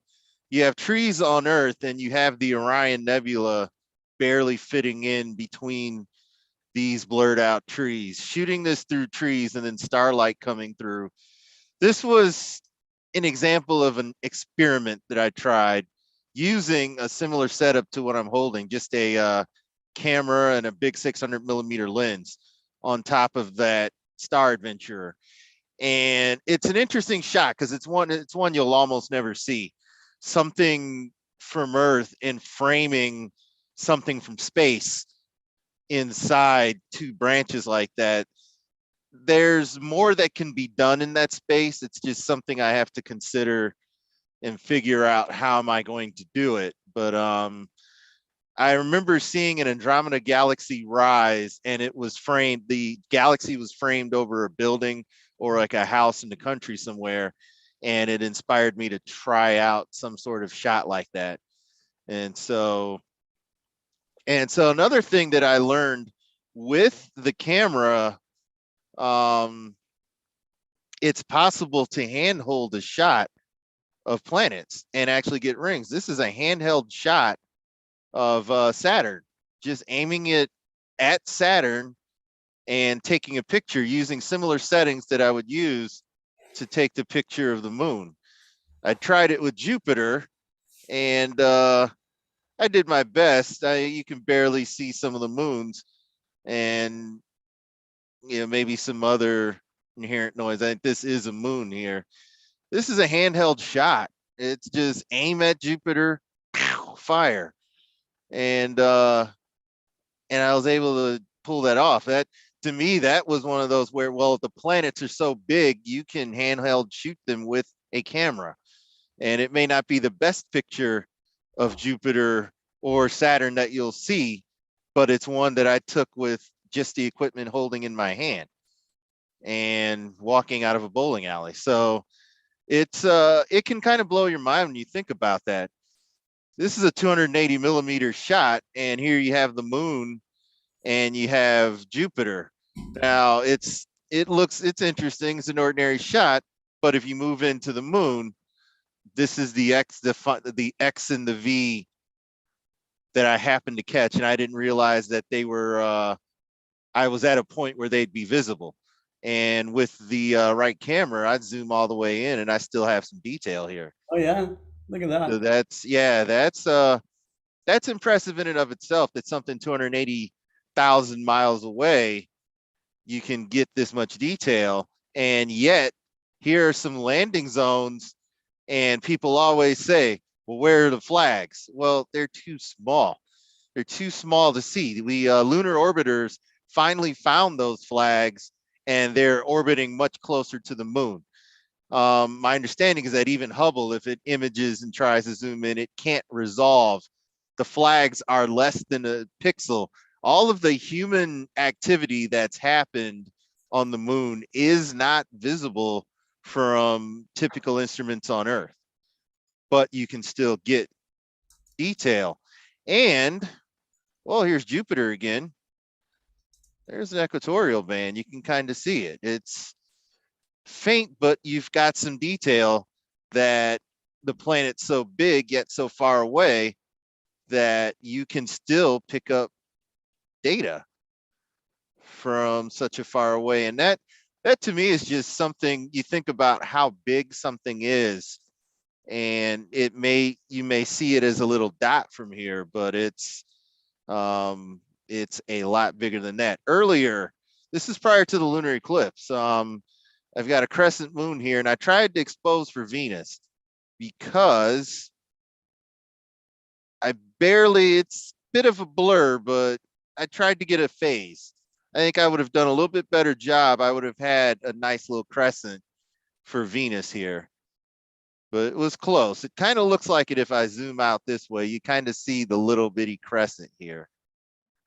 It breaks down after a while, but that's Venus. It does have phases. It looks like a bright little star from this far away, but as you zoom in, you begin to see it take a crescent form, which I think is really cool. It shows the phase that it's that far away but visible. And of course, here's the moon, and I framed it so that you'd have both of those in one shot. And just finally, seeing the moon itself, this is the 97% lunar eclipse that I always brag to Karim about, that I was able to get because the clouds ruined their view over in Montreal. You just had to take the dig, didn't you? I had to take the dig. There's 3 stars below it that are so far away, but due to how much darker the moon has gotten, it's basically like a very thin, as if it were very thin crescent, and you normally don't see a very thin crescent unless it's near the sun. So you normally don't get to see how the sky would look. Well, in this case you do, and there's 3 stars, well 4 if you count this fuzzy. Of course there's more stars, but in this particular shot we exposed for 3 of them that are so far away, but they show up because they're that bright. So a simple image, but yet if you think about what you're seeing in the image, you get an idea of, well, perspective. We can see the light from these stars, but in order to see the light from these stars, they have to be very large, much, at least I would have to see what stars they are and what class they are. Most of the time they're larger than the sun if we were able to pick them up in the night sky. So here's the last space shot that I have. Here's that moon again. Oh, it's nice. Yep, and it's situated next to the Pleiades, which is where it was. This is a composite that was done true to life as far as where the moon was in relation to the Pleiades, and I basically tried it in 2 shots. So this was just a shot to expose the Pleiades, and this was a bright circle, and then I shot the moon and tried to put it to what it would be as far as proper scale if put in this image, and that's what you end up with. Of course, the moon is 280,000 miles. I forget the number of light years. I think it was said in the in Russell. 440. Yeah, 440. Russell, your presentation.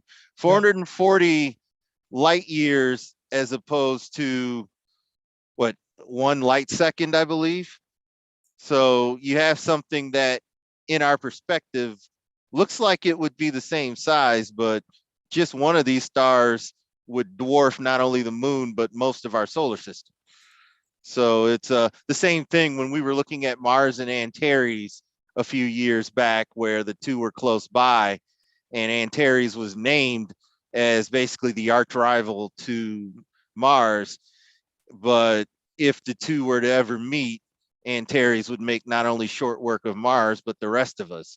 And I think I would guess out to Saturn, as far as if it ended up in the center of our solar system. So what you see out in space looks like things are at a similar size, but what is actually there and its actual sizes vary. They're different. They're far more different than we may think. And to drive this home, as always, I know, Scott, you're a birder.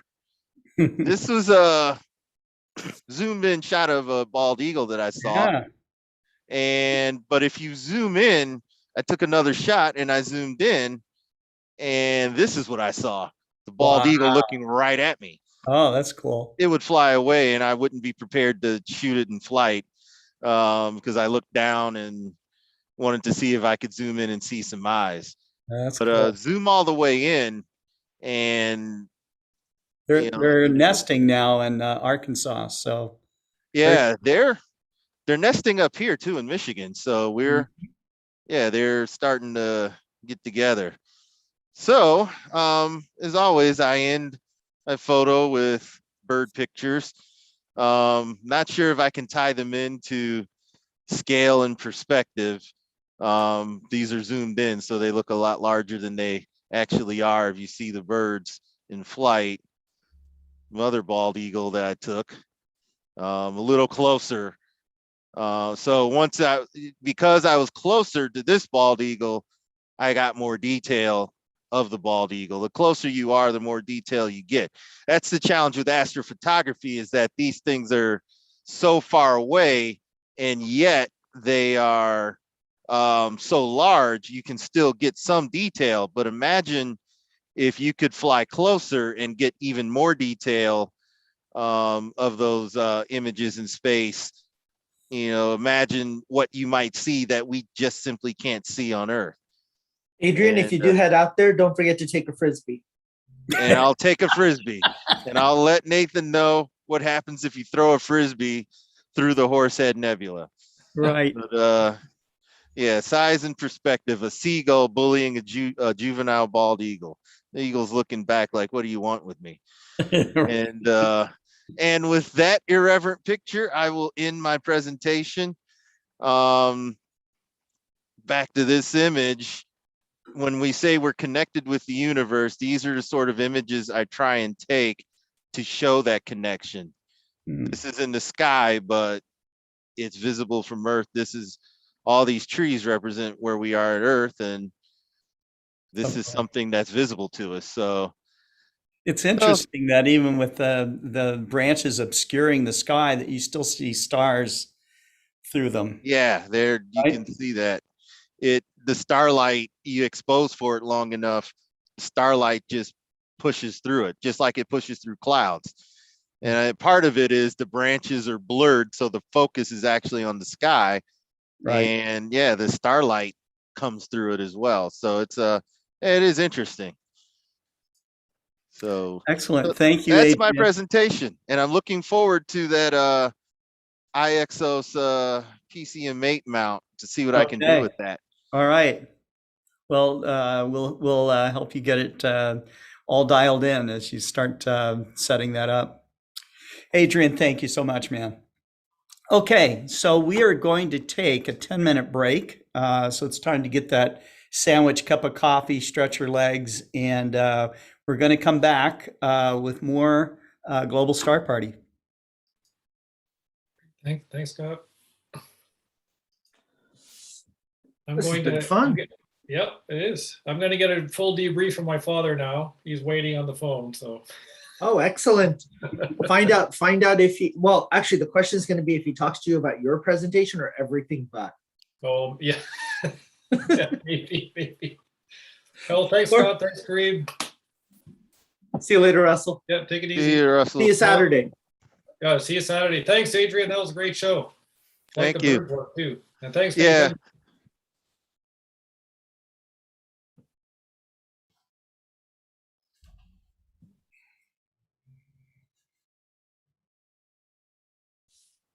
Norm wants us to talk now. I think we need Norm to come to one of these after parties and talk to us. That's right. We'll have them give the presentations. Well, Norm did ask for a quiz, so I think Nathan might be able to give us a quiz, but I think Annie has one first. Maybe they should let us, maybe they should come up with a subject for us to talk about. That's good. Oh, Frisbees would be a pretty good subject.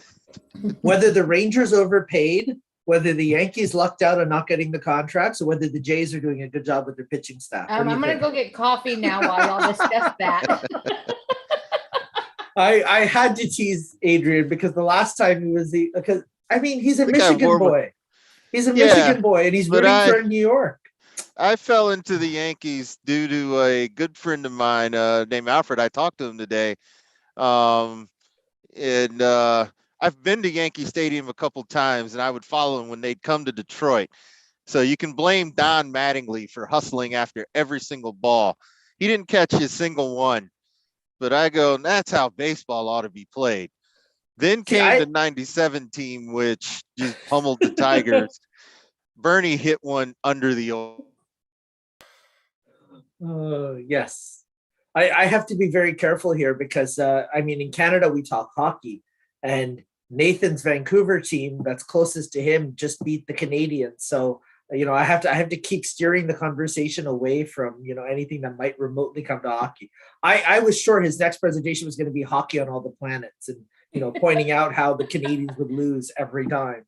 Would the planets be the puck or the sticks? Like what would be what? Ooh. You know, So I honestly think that the Canadians would probably win on the icy planets because they're so used to that condition anyway. And at the moment, you're used to flooding. How's it going over there, Nathan? Are you okay on the island, or how's it going? I mean, as you can tell, my surroundings consist only of O2 and nitrogen, not water. So yeah, I'm not swimming, so it's okay. Today was actually pretty nice, only a bit of rainfall, which I've been appreciating more and more after looking at how conditions on the different planets affect it. Yes, water is a good thing. Water is a very good thing. You kind of you need a good atmosphere too. You want to be able to breathe, and you you want to be able to fall normally, not abnormally or not at all. Well, that's Yeah, fantastic. Mars would Sorry, Mars go would ahead. have a bad restaurant because there's no atmosphere there, so you don't want to go there. Very, very cheesy. Oh, wait, that would be the moon. Never mind. Norm is going to be joining us in the after party next week, hopefully. Yeah, That's going to be wait for fun. that. Harold came to one of our Montreal Center events a while back and turned on the video and chatted with us for a little bit, which was a lot of fun. Yeah. It's always great to have people join in and getting a chance to chat with them and get to meet them. I And agree. that's the nice thing about the league right now and the GSPs is we get to see an audience that we're starting to get to know, which is a lot of fun. Yeah, that's right. That's right. Yeah. Oh, Well, I'm back. So Adrian, I want to know, are you going to try to put your your Exos 2 together by yourself, or are you going like from start to finish, or do you think you'll stop and call us? I'm going to try and put it together myself. And knowing me, I'm probably going to look at the instructions and go, most of it's already together anyway, and start tinkering. That's what I do. So, yeah, I'll put together, and I know I've got the video of Jerry throwing it together. Yeah. Although the two, I don't know if there's going to be much difference between that and the original. But the plan is to put it together, play around with it, get frustrated, and before I snap something in two, I'll give you all a call. I'll make sure not to break it. I put together an IXS 100 last night, and there was something I had to ask Tyler about, and so I messaged him, and he FaceTimed me, and I said, okay. He said, wait, you've got to learn how to I can't remember what he called it, where you balance it. You got to learn how to balance it. And I said, I don't want your help. Goodbye. Click. I'm going potty because I wanted to learn how to do it myself. So I think we just all need Jerry on speed dial. That's what we need. No. I'll just have them on live programs all the time and people can ask questions at any time. That's right. We'll set up cameras all over his house. Bar. The Truman Show will become the Jerry Show. Yeah, right. Hey, Jerry, what's the thread pitch on that screw? Yeah. Yeah, it's 14. Okay. Plus or minus 5. I will try not to bother you, Jerry, even since I have your phone number. Quite a few people have my phone number, but I do answer my emails. That's one thing when I look at them. Yeah. When you look at them. Is that when you look at the notification coming through, or when you actually open them to look at them? No, I glance at the notification and I see how important it is. Then I'll look at the mail. Oh, never Not mind. just how important it is. Yeah. I get a lot of junk mail. Unfortunately, I've got like 5 different or 6 different accounts, and a couple of them have been compromised. So I get a ton of junk mail on a couple of my emails. Now, Norm Hughes, you can actually Scott's phone number is somewhere on social media. So if you want to prank call it's everywhere. prank call Scott. It's everywhere. I've given my personal phone number many times. He sees who calls and then he blocks them. So that's how he gets out of that. No. Is that why he never answers my calls? No, everybody gets blocked unless they're There you in go, my Karim. phone book. So the way to do it is to text me first, so I don't know that you're trying to sell me insurance, extended warranties, or trying to give me a loan. Okay, so. Well, that's good to know. Oh, he says he has your phone number already. Yeah, it's all right. It's okay. Yeah, it can Norm be can call ignored. anytime. Yeah. So sorry, I dropped Annie while you were talking. The last thing I got before my internet crapped out was that you said you told Tyler, I'm not talking to you anymore, goodbye, and you hung up. I didn't did get the because rest of he the was story. he was trying to help me, and I didn't want his help because I wanted to learn how to do it all on my own. And he's like, well, okay then. It's like, goodbye. Yeah, it's more fun to try it out, but once you realize you're about to mess something up, that's when you make the phone call or you take another look at the instructions. Yeah. And you try to avoid making your mount unusable. Yeah. Well, But, and I really, well, my deal is I really want to put myself in the customer's, shoes as well Yeah. too. So I want to be able to answer questions, and I'm a hands-on learner, so just easier for me to do Actually, it. back This in visualization that 2009, you're seeing right now is from the James Webb Space Telescope and how the mirrors are mounted. It's now confirmed for the 22nd for launch. Oh, great. Yep. It looks like everything's a go again.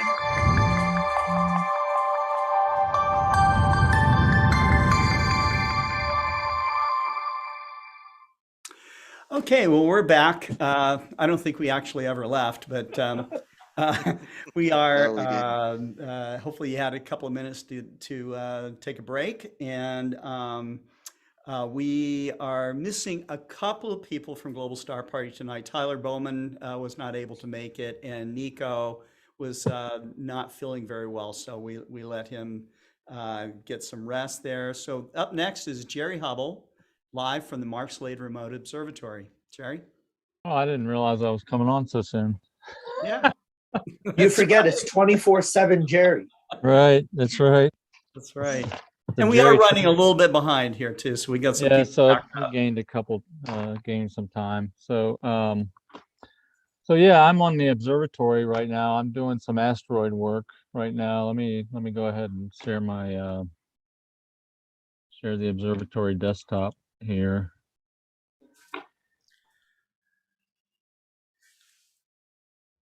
So basically what I typically do, I don't have sometimes I'll get some near Earth asteroids that I want to observe, but sometimes I'll just go randomly go to the chart, and I'll just look up some of the asteroids that are out there. I'll turn the link on. So this one that I think I imaged it yet. I just moved the mount to this asteroid. It's 2000 AO 203, and I just flew to the position in the sky to the east to start out the evening, and then I just go anywhere along the ecliptic and look and see what's available there, and then I just start imaging, moving from one to the next. And I typically, like, I've got 9 asteroids that I started out, and then I'll go through this image these different asteroids, and then cycle through them 3 times to get 3 measurements. And I'm doing the astrometric measurements of the positions of the asteroids. And I can show you, for example, this last one I just took an image of. It was, which one was it? Well, we'll find out. Let me zoom up on here and I'll show you. Oh, it's 957 Camellia. So the way I do that, I basically cheat. That's how you can do the measurements fast. You kind of cheat. You got a catalog of asteroids that you look, and it'll identify where they're at in your image, as long as you've taken an accurate time stamp and everything else. It'll find them. So the first thing I'll do, let me go ahead and I'll load this image again. I'm going to close this and I'll show you the process. And I'll get to some another image here. I'll talk about scale, since that's the theme for tonight. But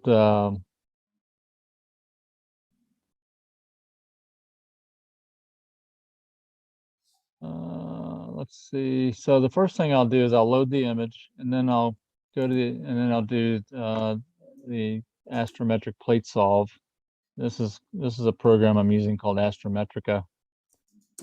And so it comes up pretty quickly. It's got the data down here at the bottom. I don't know if you can see that very well, but the precision is 0.07 arc seconds on the position measurement on the plate solve, I should say. So that means the residual error from the catalog position and the image is basically 70 milliarc seconds, which is pretty darn good. So at that point, I'll use this tool called known object overlay, and it'll go out, and so it knows exactly where I'm pointed in the sky, and it'll say, okay, there's some object. These are all this. Look how many asteroids are out there. See all the red? But unfortunately, since I'm using a backyard telescope and not a 100-inch telescope, I can't see pretty much all these, except for a couple. So all these are in 20, 23rd, 21st, 22nd magnitude. So that's the catalog I've got, is the complete Minor Planet Center catalog of objects that are out there. There's over 1 million asteroids out there that have had orbits calculated for them. So this is just a smattering of them, you can see. But the one that I targeted was this one right here. Let me zoom up again. See this box? It's drawn around this dot here, and it's not the green circles around these stars are basically stars. They're reference stars, okay, where the plate solve was done. And then now I've got an object that's been identified as asteroid or minor planet 957 Camellia, and it's a 14.5 magnitude object. That's my measured value.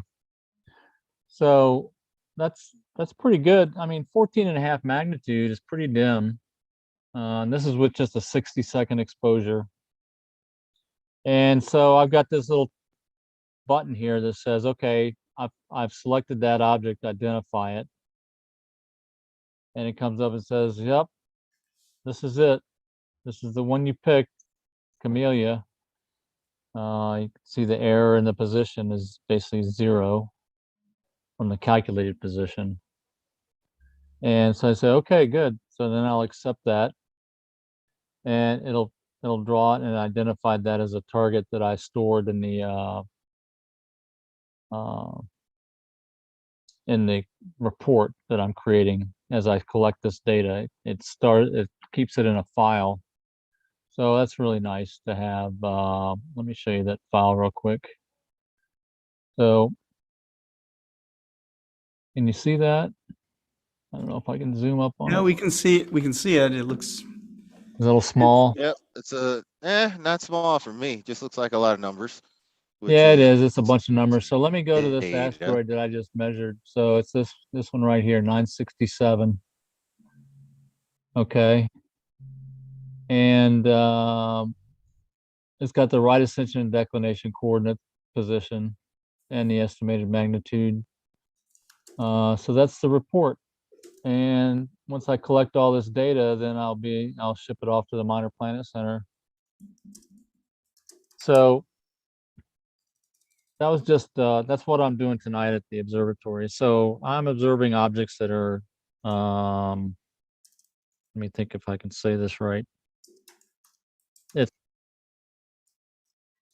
They're probably about 60 million miles away. I could figure that out.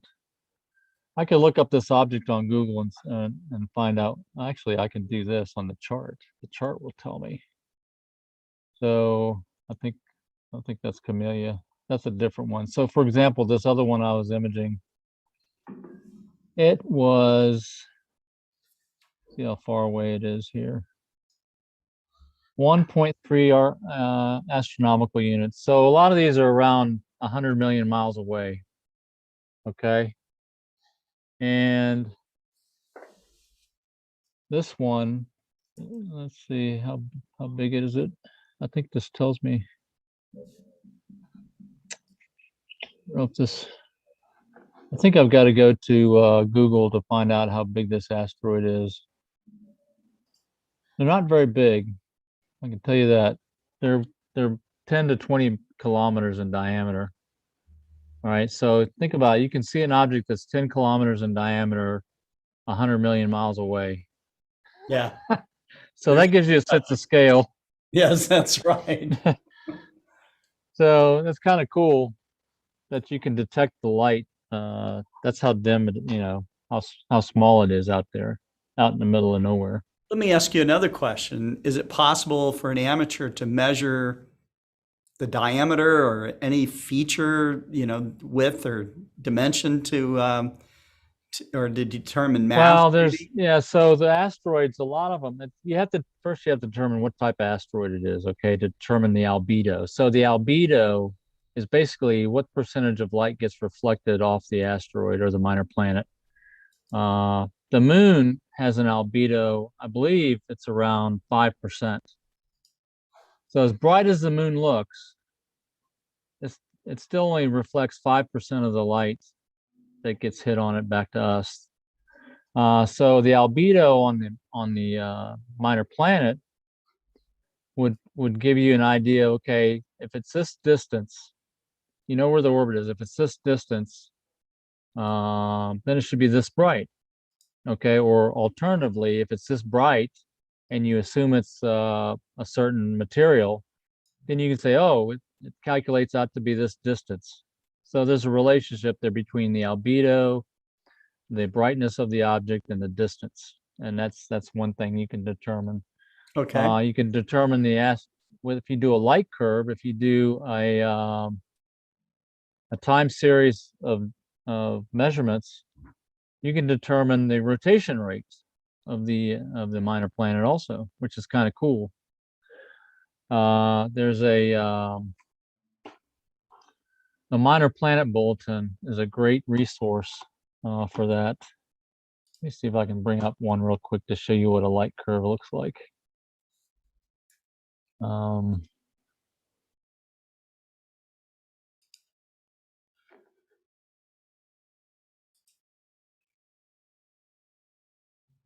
Oops. It's unfortunate that the highlights are showing up as we're waiting on there we go. What the heck? Not good. Server 404.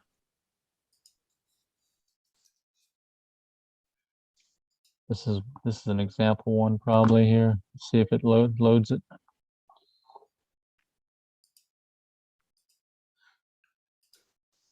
Takes it a while. Yeah, these reports are pretty big. This comes out every month. It's a great resource. If you're interested in asteroids, this is the one report that you're going to be digging into a lot. So these are all the observations that people do of minor planets. And these are example light curves. Let me zoom up some more. So this is a pretty large asteroid here, 13 Angeria.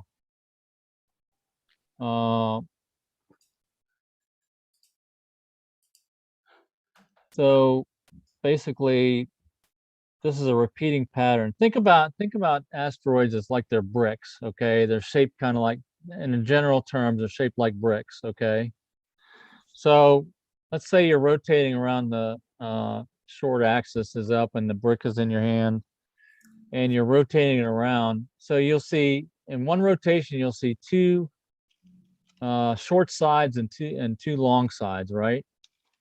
And the long side will reflect more light than the short side. Okay, so you'll have you basically have two peaks for each rotation and two valleys, and that's what you see here. Okay, you have one peak here, and one valley here, and one valley here. So that's kind of the way I look at it, like a brick rotating around. They're more rounder than that, but you get the general idea about what the rotation is. So typically you have two peaks and two valleys to determine what the rotation is. And so, for example, this one was taken in 2009, and you can see it's got a rotation period of 7 hours. So from the large peak to the large peak is 7-hour period. Okay, and you can see how many magnitude it's changing. It's going from it's from the bottom is 2 to -2, so it's like 0.4 magnitude. And that's quite a bit. I mean, Quite think a about bit. how large that asteroid is. You'd think it would be pretty round, okay, but apparently it's not as round as you think, even if it's 200 and some kilometers in diameter or 400 kilometers in diameter. I'm not sure how big it is, but that gives you an idea. Now here's another one that doesn't show quite as much. It's 14 Irene, okay, which is a low number. That means it's a very large asteroid, okay. It's one of the largest. And so it doesn't have as much, it's more round, I should say. And that gives you an idea of that. So that's the minor planet bulletin. Oh, here's another one that's kind of cool. You get an idea, but so these measurements are very, very, amateur astronomers can take these measurements pretty easily, especially on the brighter asteroids. So that gives you an idea about that. I'm gonna, so one of the last thing to talk about scale, I want to show you, just want to check something here on the observatory. So I'm going to stop my share on this, and I'm going to talk about scale on a photograph that I was talking about earlier today with Scott of the moon that I took this 2-3 days ago. Mm-hmm. When it was the third quarter moon. I got up at 3 o'clock in the morning, or this picture was taken at 4 o'clock in the morning. So One of the if you want advantages to of look at the having third quarter observatory. moon, you got to get up early in the morning. That's right. So let me share again. That's true. So this, to do high Oh, resolution we're almost at lunar, new moon. We're 4 days away. yeah, that's right. So if you want to take high resolution lunar imaging, you would not do it the way I'm doing it. You need a long focal length, high focal ratio system with very high oversampled pixel scale of around 0.2 arc seconds per pixel or something like that. And it's good to get a focal ratio of around f20 to f30, depending on how good your seeing is. But I did the opposite. I just used the standard deep sky camera on the 6.5-inch refractor that we have in MSR in the Mark Slade Remote Observatory Station 1. And it's got a focal ratio or focal length of 850 millimeter. So to give you an idea of how nice this scope does and the camera and stuff, this is the image zoomed out. Now this is cropped. So with that 851 millimeter focal length, I've got a QHY 163 camera, and it has a field of view of about 1.3 by 0.9 degrees, which is about 4 full moons. Okay. Now I'm zoomed up to around a little over 1 full moon diameter. So it's cropped. But my pixel scale, when I did this, was 0.8 arc seconds per pixel. Okay, so that's a 16 megapixel camera. So I was able to get very high sampling on it.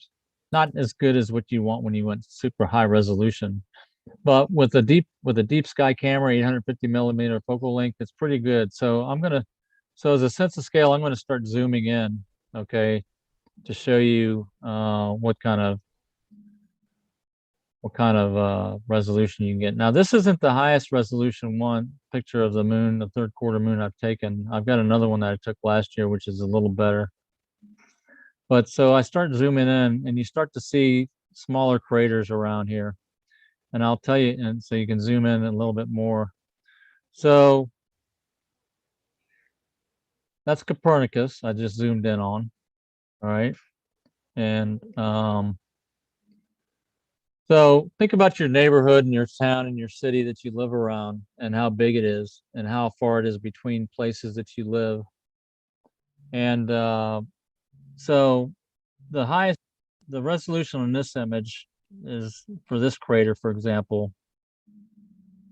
This crater is 5 kilometers, okay? You can see the dark shading right there in the crater floor, and then where the sun's coming from the left. All right, and shining on the rim. You can see it on these larger craters. You can see here the sun is coming from the left and shining, and then you can see the dark in the other part of the crater. So this crater, what did I say? It was this one here. 5 kilometers. 5 kilometers right there. Okay. Yeah. So, which is 3 miles. Okay. So that's 3 miles. So think about how far in, so would your city fit inside this little crater there? Probably so. If it's a little town, maybe 3 miles across, or maybe you have a lake. Like I live in a lake community, and our lake is 7 miles long. So you could actually photograph the lake I live on if it was on the moon. That's kind of cool to think about. So this crater here is 5 kilometers. I mean, 5 miles or 8 kilometers. This crater right here. So that gives you a sense of scale on the moon. So I'm going to zoom out.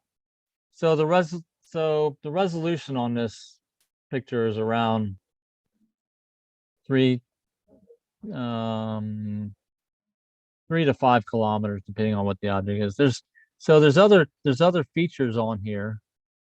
They kind of look like here. I don't know if you can see this.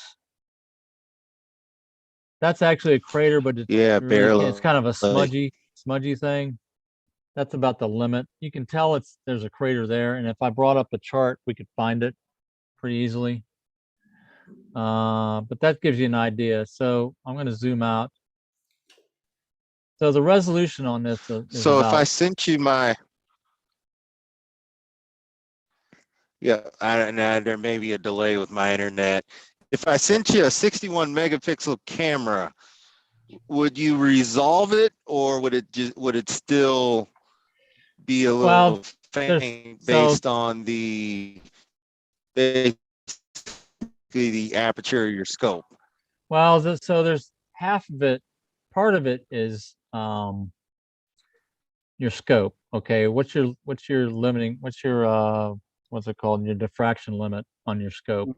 Right. But to do this imaging, you have to do some tricks and some neat techniques. You have to do sampling. You have to have a huge number of images to take, because you're going to take a video basically of thousands of images. Like this was made up of 1,000 images on a video, and you're going to take that and you're going to compress it down with a program called Registax. And AstroStacker is another one that you use to process the video into a single image. And what it does is it statistically gathers the best data off of all the images and compiles it down into one image, which is a high resolution image. But you can't, when the raw image doesn't look that way when you first stack it. Oh, okay. You have to do some other thing. It's called wavelet filtering, which is kind of cool technique, and that's what brings out all the detail in that data. So it's a statistical measurement is what you're doing. You're gathering. It's like when you take an average of, so you have a noisy signal, right? Let's say it's bouncing around from a value of 50 to 60, for example. Let's say, but it's around 55 is the average, okay? So you're doing a measurement of this noisy signal, and you're granting random samples. You might get 57, 51, 53, 55. If you grab 1 or 2 pictures or 1 or 2 values, it's not close to the true value. It's to get closer to the true value, you basically take an average.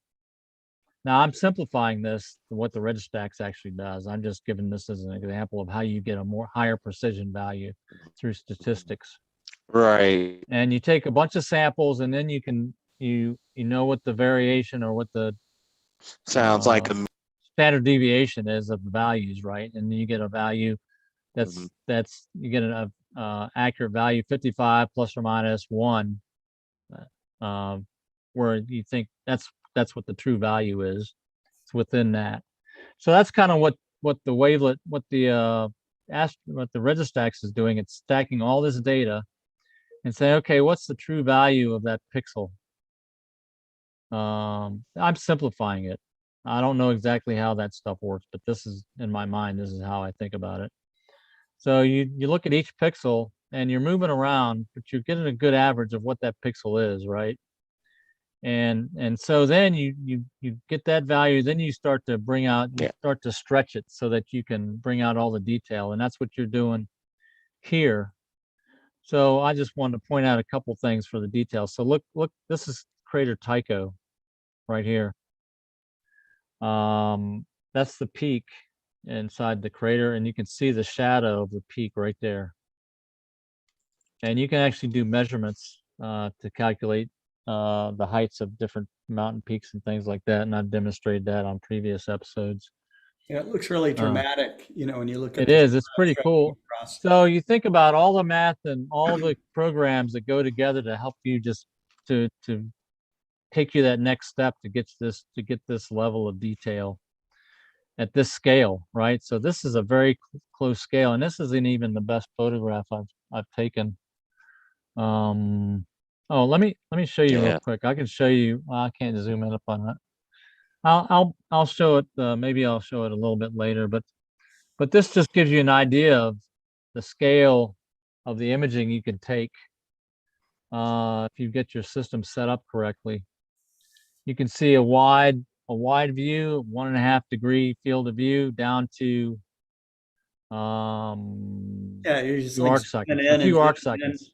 Right, it's crazy.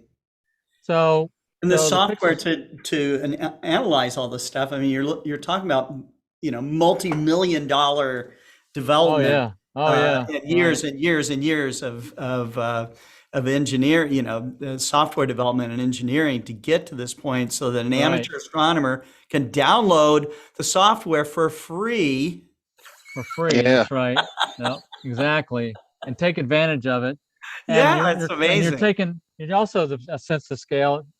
I've taken one video might be like 2 or 3 gigabytes of data. Okay, think about how much data that is. 3 gigabytes. Okay, amazing. And it gets compressed down into this one image, which is 6 megabytes. Right. So that's a factor of 500. Too. That's a factor of 500 times it's been compressed.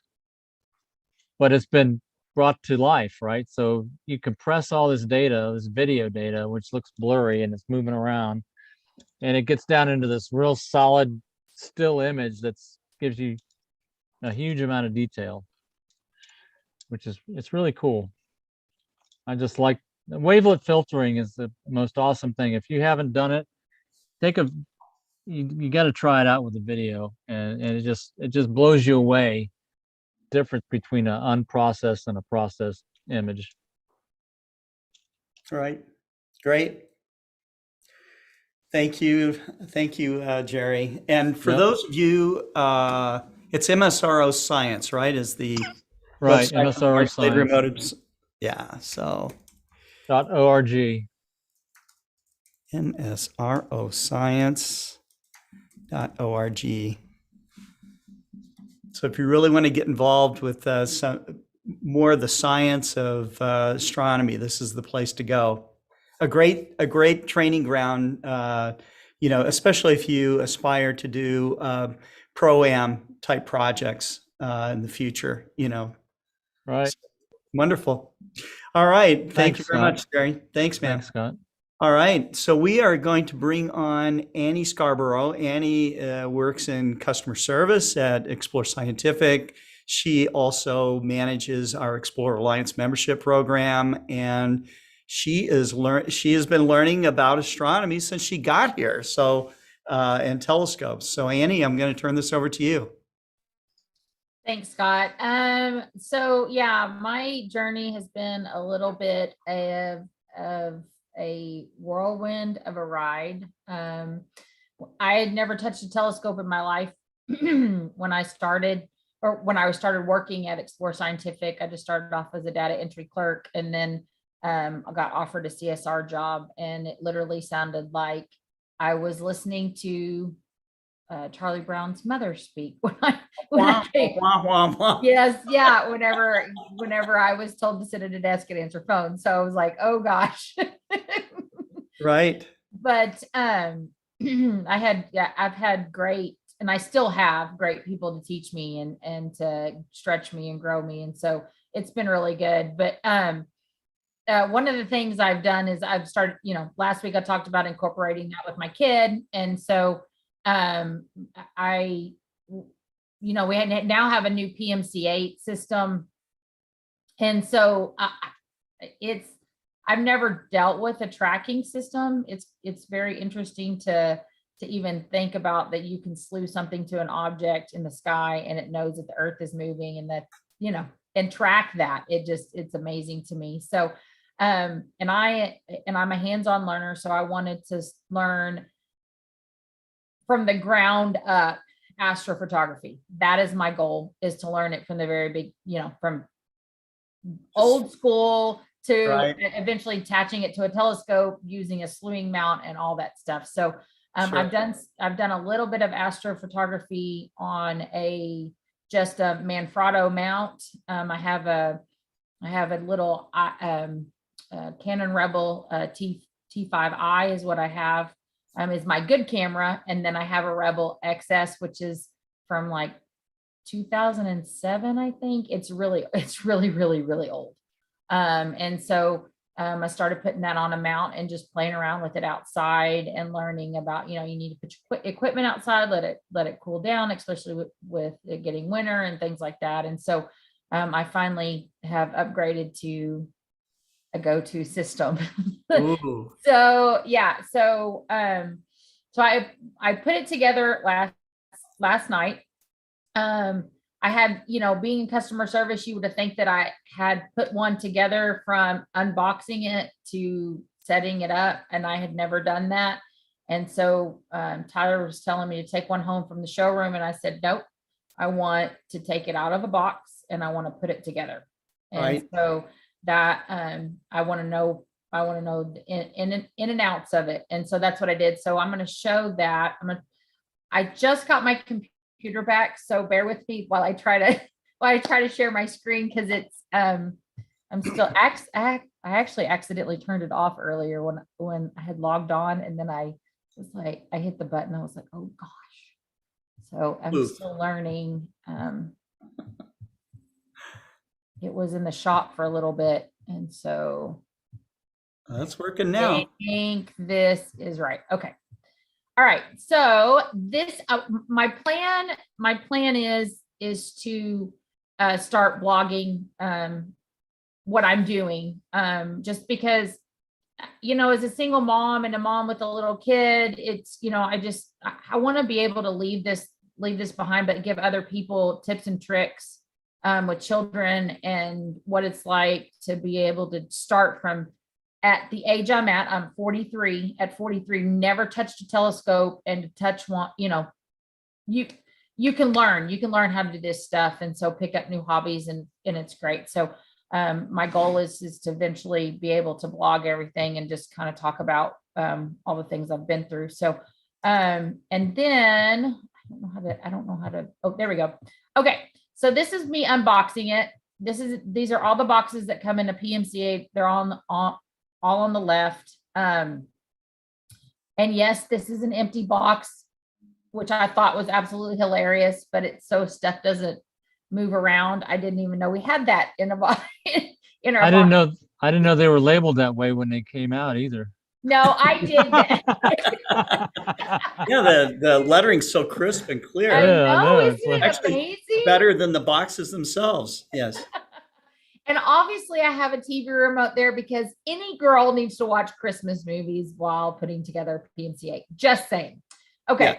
So then on the right, you can see I have I tried to layer everything out as it came out of the box. So I could see that. And then, so I put everything together. Then I put the tripod together, and then I put the mount on. This is when I had to finally call Tyler, because one of the things that's kind of drilled in our head is don't unlock a mount and turn it, because you could cause backlash. So I'm still learning about that. And so I don't know if you can tell in the picture on the right, but my mount's upside down. And so I was like, can I unlock it? And I was following the instructions, and nothing in the instructions said anything about unlocking it and spinning it. So you could put the rod on for the counterweights. And so I actually put it on upside down and called Tyler and then asked him, can I turn it? Because I don't know if I can. And so he said, yeah, it's fine. It doesn't do anything to the deck motor. I was like, okay, well, good. Well, now I know what not to do when I try to put my mount together.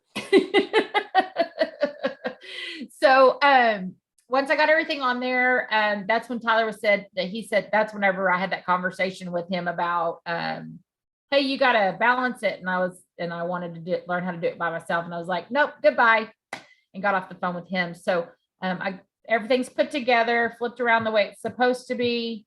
And then I put the counterweights on, and I realized that my camera was at the office.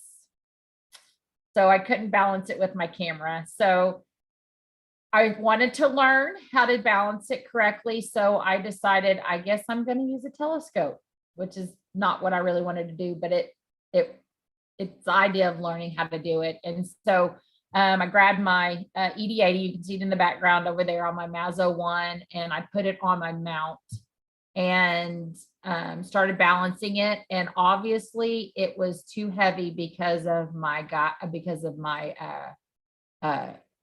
red dot, my finder scope. I ended up having to take it off. I didn't have enough counterweights. So that's one of the things that I learned through this process was sometimes you need a little extra counterweight. Even the smallest thing can make it a little heavier.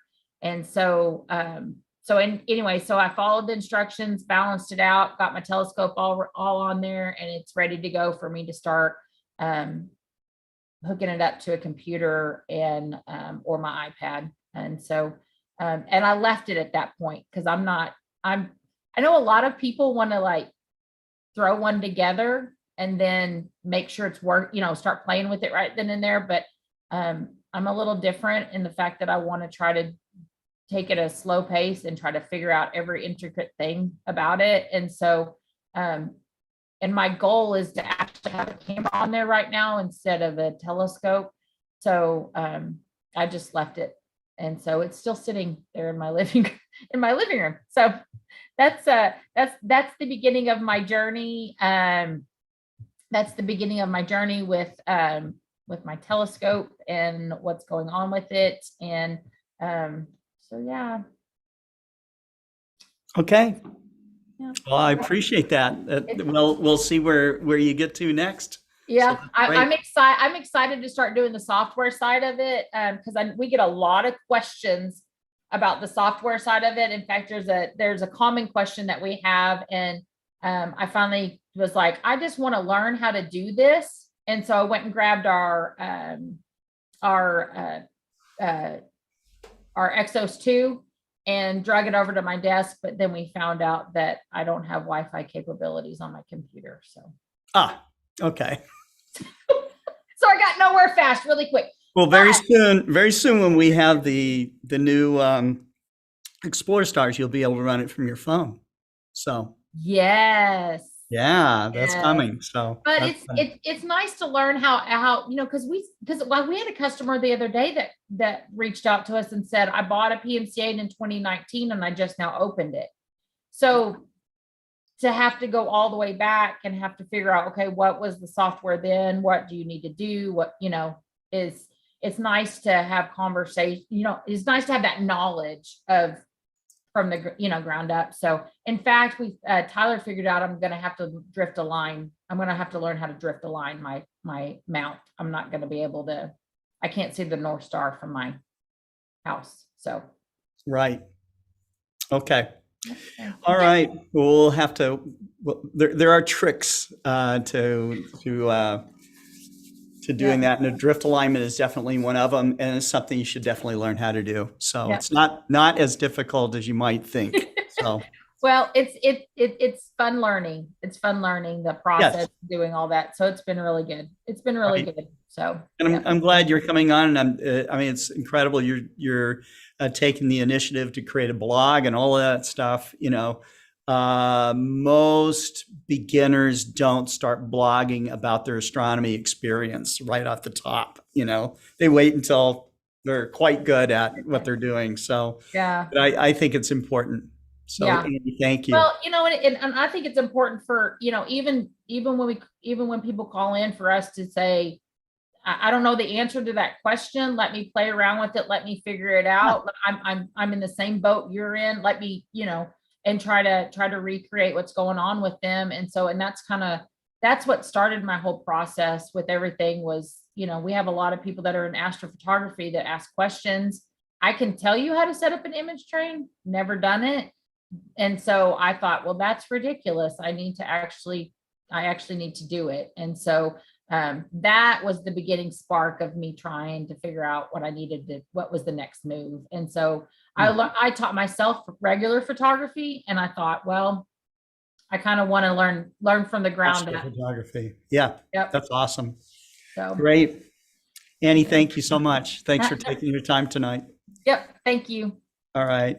Okay. So up next is we're going to jump from Arkansas and we're going down to Brazil to Dr. Marcello Souza, who's going to give us an update of what's going on down there.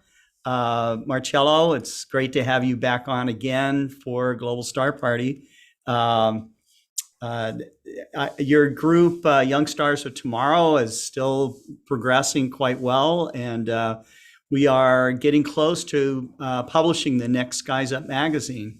So I'll turn it over to you, Marcello. Thank you for the invitation. It's a great pleasure to be here. I have something that is wonderful, that we participate in the Global Science Opera every year. And this year, the theme was light pollution, how to mitigate the effects of light pollution in animals. And the students from 2 different cities near us here produced a video with new music about this. I will share my screen first to show what we are doing now. And then at the end, I will show the music they produce. Let me share the screen. This is the project that we have the support of the United States Consulate in Rio de Janeiro. We already visited 15 schools since the beginning of October. We visit 2 schools per week. I develop activities during 2 days. Let me change here this. Okay, here is one. Thank you for the support of the mentor. That it is one of the international support that you have. Thank you, Scott. And here was one of the biggest event activity in school that you organize, even with the problems we have in Brazil. We are yet in a pandemic period. We believe that we are at the end of the pandemic period, and the schools opened here in Brazil. The public schools only opened in October. Then we begin with the project when the schools opened, and we have the participation. Until now, we had the participation of 246 students in the project. Wow. Yeah. That's this great. is in this picture we have 34 students from one school that we visited. Most of them are located far from the center of the cities. Then it's something that is amazing. They don't have internet. They don't. The mobile phone didn't work. They don't have a mobile phone there. Then we are talking about astronomy, new technologies for them, and we try to motivate them to develop projects. As you were talking about the scales, I will show 4 we make presentations about astronomy for them. We make presentation about programming for them, and this is one that we have something that is I didn't believe that this was possible. But when I show this picture of the sun for the students, and we talk about the sun, I will show you the scale that you use for them. They are students from the last years of the fundamental schools. I don't know its equivalence in United States. I believe that is K9, K7 to K9, if I'm not wrong, that you call United States, is before the high school. And when we show this, most of the students think that the sun is a fireball. This is something that is, yes, this was a result that was a surprise for me, because they study about the sun in schools. No? We have also every advise them to don't look to the sun, direct to the sun. And here, this is the scale that we show to the students. And this is a big success in schools when they see the size of the Earth, when you compare the size of the Earth with the sun here. Look at those eruptions, though. It's just crazy. Yes. To fly Jupiter and Saturn through them. Yeah, this is the reason that it shows this picture of the sun. And when we say that, and something that is also unbelievable, most of them don't know that the sun is like the other stars that we have in the sky. You know?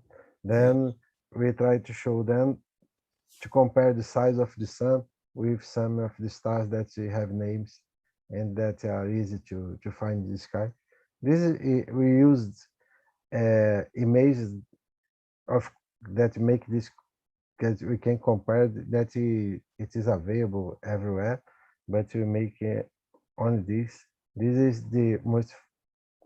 They begin to. We ask them if they think that it's possible to have bigger stars than this that we show. Then we show Betelgeuse and Antares, because Scorpius and the Orion here are very famous. Yes. And because for us, Orion, they see Orion during the summer. Then you have here in Brazil, we call the three stars, that is the bell of the Orion, as the three Marys in Portuguese, Três Marias. Everybody knows as Três Marias here in Brazil. That's, I think that in English, three Marys, the three sisters. These three here. And I will show this picture of Betelgeuse. This is what we use. It's a small part of the presentation that we show to the students in schools during the activities of the project. And we ever hope to motivate students to study astronomy. And this is the Global Science Opera that we had this year. The theme was Thrive, and we were responsible here in Brazil. I coordinated the opera here in Brazil, and we chose the theme, the light pollution, how to mitigate the effects of light pollution in animals. And today early, we have a ceremony in a theater to give prizes for the students that participated in the opera. Here is the city of São João da Barra, one of the cities that participated in the project. Here you see the students. During the Global Science Opera, students that write the lyrics and also perform the music during the opera. Here we had celebration that we have, and this is the theme that the city of São João da Barra, they produce an opera about the effects of the artificial light in the sea turtles, because they have a big beach in the city, and they have many turtles there. And because of the artificial light, the turtles go directly to the road. Then they changed the lights near the coast to protect the sea turtles. And I will show now the opera. I will try if it will work. I will not use my phone now. Can you hear me? Yes, No? we can. Yes. We can hear you. I put the sound here high in my computer. Let me. Wow, something is not working. On a moment. I don't know how I will manage this here. Okay, and I will show the video now. I have two. Let me first show both videos. The theme of both. On a moment, I did something here that. This is my presentation. Yes. No. What is only a moment, Scott? I did something wrong here. I cannot return to to Zoom. Let me find where I was. Okay. Okay. I think that is here. More. No. All of this online stuff is a big experiment, Marcello. Yes, I did something wrong here because I cannot return to Zoom to share the other screen. Let me see what I did wrong here. So what you're sharing right now? Okay, I return now. And this was images from the presentation about the sea turtles. I will show the video. And the other, or the light pollutions, how that light pollution affect the animals. And it was produced by students from the city of Santa Maria Madalena. That is where you have the headquarters of a park, a state park, that soon will be the first dark sky park in Latin America. That's I believe that is near the announcement made by the International Dark Sky Association. They are fantastic. Yeah. And they produce this video here. I'll show the video now. Let me try here. Stop sharing. Okay. I'll share here. Only a moment. I'm trying. Only a moment, Scott. Let me see if it work. I'm not finding here. Okay. Okay. Can you see the video? Yes. Okay. Let me put.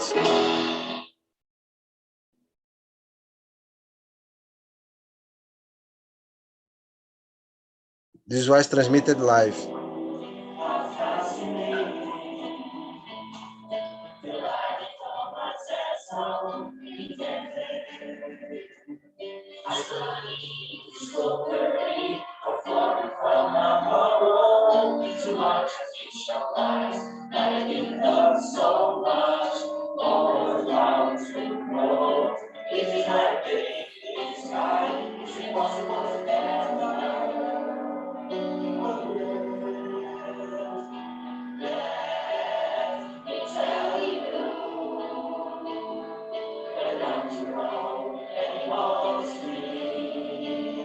Wow.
now is another music about the sea turtles, the effects of light pollution in sea turtles.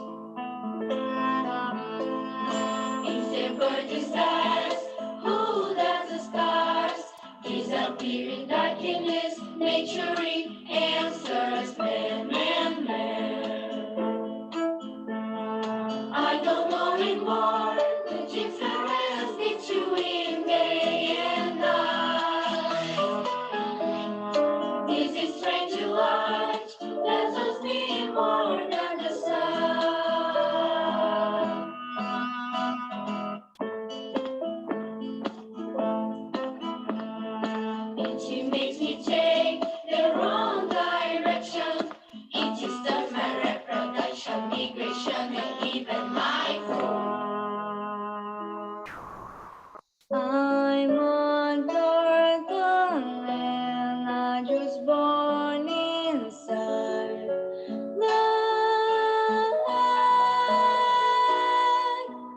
I learned I would have to fall alive, but I don't know anymore.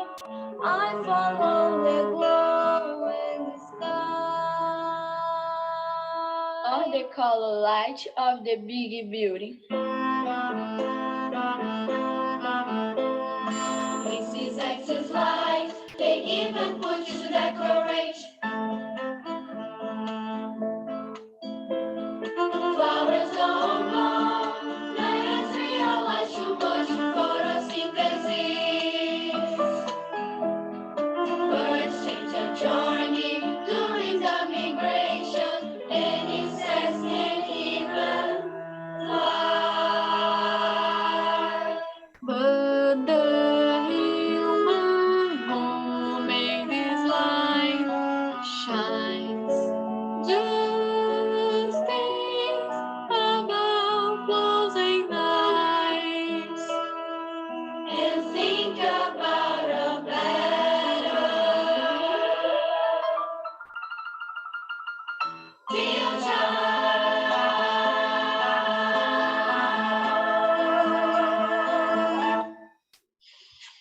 Well, that's great. This was the presentation. Bravo. Yeah, bravo. That's great. You know, because I was wondering what the science opera was going to be like, and this is it. So that's great. Let me put here the credits. Let me return. Let me see if I can return here. This is the link. If someone wants to see the full Global Science Opera, this is the link. And the Brazilian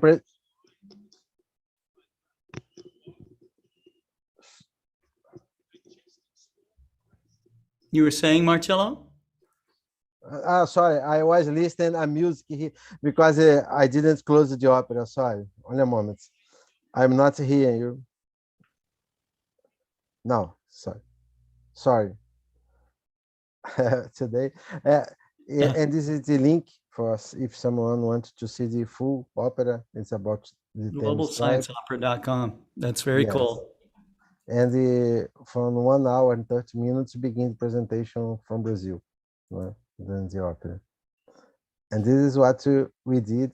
The premiere happened in November 20th. It's near, no? 10 days. 10 days early. This was a great experience, and the most important because the students now from 2 cities are studying about the effects of light pollution in schools during the class.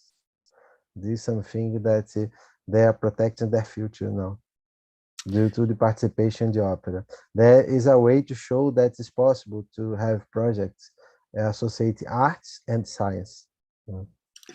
Marcello, how much influence are these kids having upon communities in Brazil to change lighting? Is it starting to have a strong effect? In schools? Well, not only in schools, but just getting the word out. You know, these kids to their parents, maybe to their parents, to the communities, you know, have the kids had some influence also with this, with the park, the dark sky park that is coming about? Yes, yes. In the city of Santa Maria Madalena, where they have this state park that will be a Yes. dark sky park. Students are participating directly. Oh, that's And great. they are inviting the students to visit the park. They are talking about our city is a small city. They have 10,000 people living there. It's a small city in the mountain, and all the city now they are waiting the final answer for the International Dark Sky Association to organize a big celebration in the city. Then they have a calendar here. They say, oh, it's near, it's near. Then they are following. Then it's something that they are thinking now about the astrotourism in the city. They are thinking in many things now, because we'll be the first dark sky park in Latin America. Then something that they are very motivated. And in the other city, that's São João da Barra, they began this project, I think that 3 or 4 years ago, that is changed lights near the coast to protect the sea turtles. And now, because of the participation in the Global Science Opera, they are including this as a topic during the classes.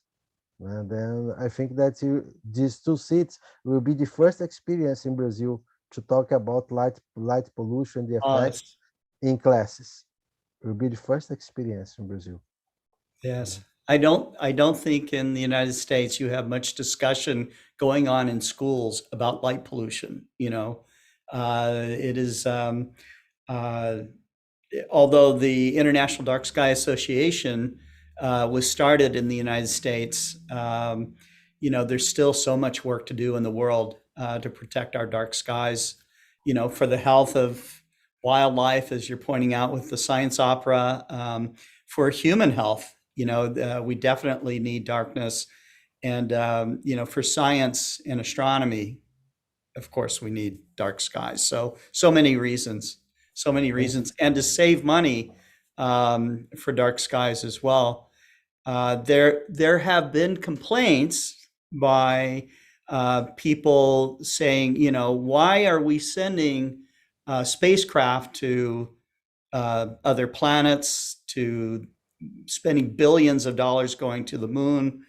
You know, in the last global star party, I think it was Karim Jaffer that was, no, it was Mike Wiesner, who determined that if we just spent less on lighting and used that money to feed the homeless, to feed all the rest of it, that we could feed the world just by proper lighting. You know, and we can have science too. So. And what also happened, because the city of Santa Maria Madalena is changing the public lights now. They are making projects to change it in all the cities now because of the park. They are changing all the lights in the city. And it's another thing, because many people from the two cities, one is almost 10,000 people that live there, and the other one is 40,000 people. They are small cities. Many people is asking about information about how to buy telescopes there. Great. There's something fantastic, because they are looking for telescopes. Many people saying that you visit the park to see the sky. Then, because inside the park, they don't have electricity inside the park. They don't have power. And it's a big park, the size of a big city. Then they don't have lights inside, and you don't have ways to use artificial lights inside, only flashlights, because they don't have power inside the park. And they signed a document that they will keep this. They will continue inside the park. They will not have artificial lights and don't have power for the future.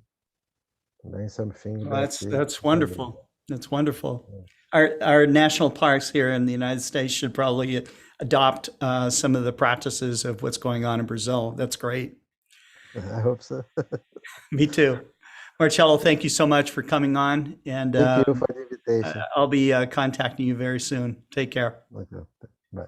Okay. All right. So up next is we go from Brazil down to Argentina, where we have Cesar Brolo set up on, I think, his patio again. So that's great. Yeah. Tonight I am without wind. Whoa. I inside an observatory, a private observatory. Oh, you are in an observatory. Yeah. Yeah. Yes. It's a customer observatory that we install in 2012, and we are going in works again. I'm working now. Tonight we are starting to make again the polar alignment, installing more software, and well, we are working to have this telescope so fast as possible in functions, and really it's 14 inches Schmidt-Cassegrain, with comma image, and really we are putting in works again. 2 weeks ago, I disassembled the corrector plate, Schmidt corrector plate, to clean because this telescope received a little amount of rainwater, and but it's clean now and work really very good. And we are making some corrections for the polar alignment, because we found a huge error in the installment of the base, and actually we need to disassemble all to put in the right position. It's very interesting because we are putting this in only 8 years that this telescope is not working. The difference between the softwares and the possibilities are incredibly different, and the technology in the last 8 years, it's really interesting how first of all, when I meet again with my customer and friend Alberto and Jose and Ruben, and they call it the group, Orion group, because they meet together to work in this observatory. That this is observatory inside a home. It's interesting because we thought that we had this telescope working only before the pandemic, and when we opened the old computers from we started to see the old archives of image archives. We found it that we made the last pictures in 2012, not in 2018. So come on, 8 years.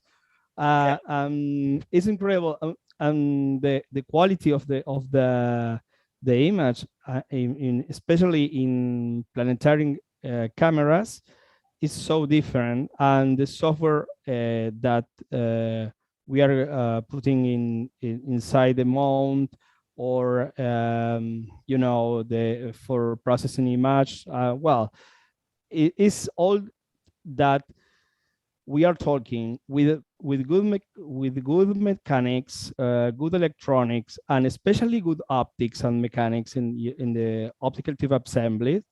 You have every time you can bring a telescope to the present. It's another scale about that we are talking. It's about time.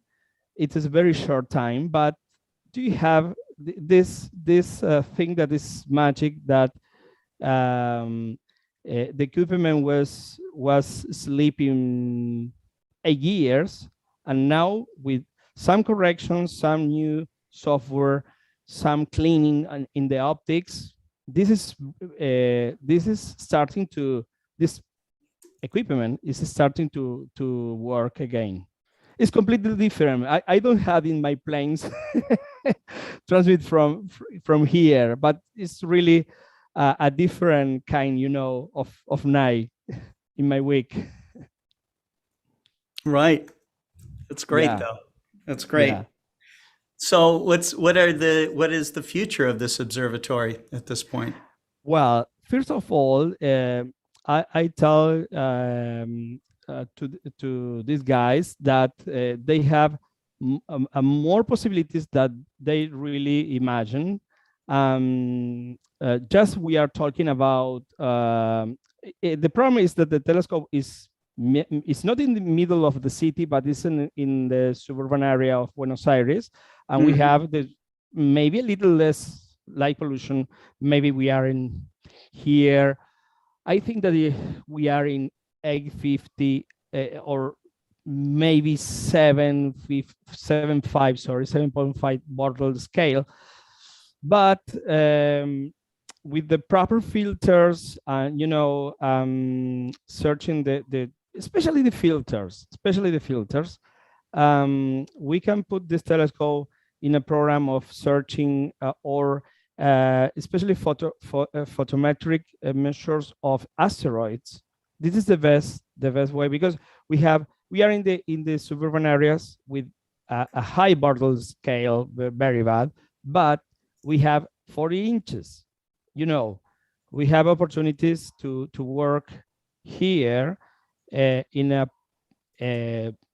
you know, after maybe 1 year in a program of going ahead with a great program of astrophotography, take a great pictures in the limit of the possibilities, and starting when you have the equipment calibrate, you can have the possibilities to go to a program like here in Argentina. We I think that it's the same, GORA, GORA.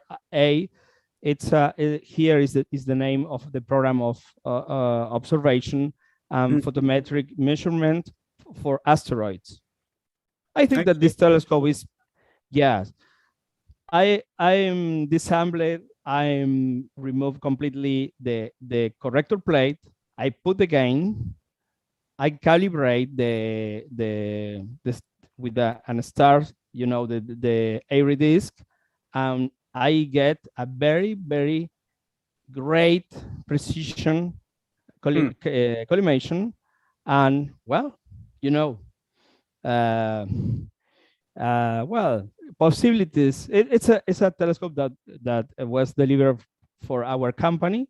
Only we found the problem of only less than 2 degrees in the right position to calibrate much better the polar alignment, because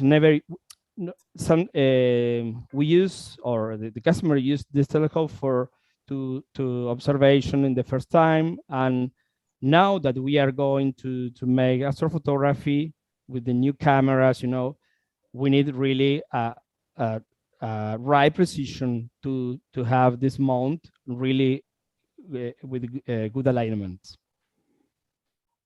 Excellent. That's wonderful. Yeah.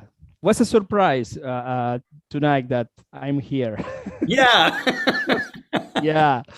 But you Yes. look quite natural being in an observatory with a telescope behind you. So. Yeah, yes, it's in my. We are it's in your our. blood. Yes, I am in my water or Yes, that's right. yes, in my You're in your natural environment. environment. Yes, in my environment. Yes, I understand.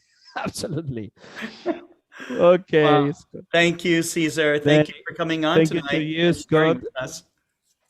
It's a pleasure every Tuesday enjoy with the group and in Global Star Party with everyone these great things. Next week I'll show you the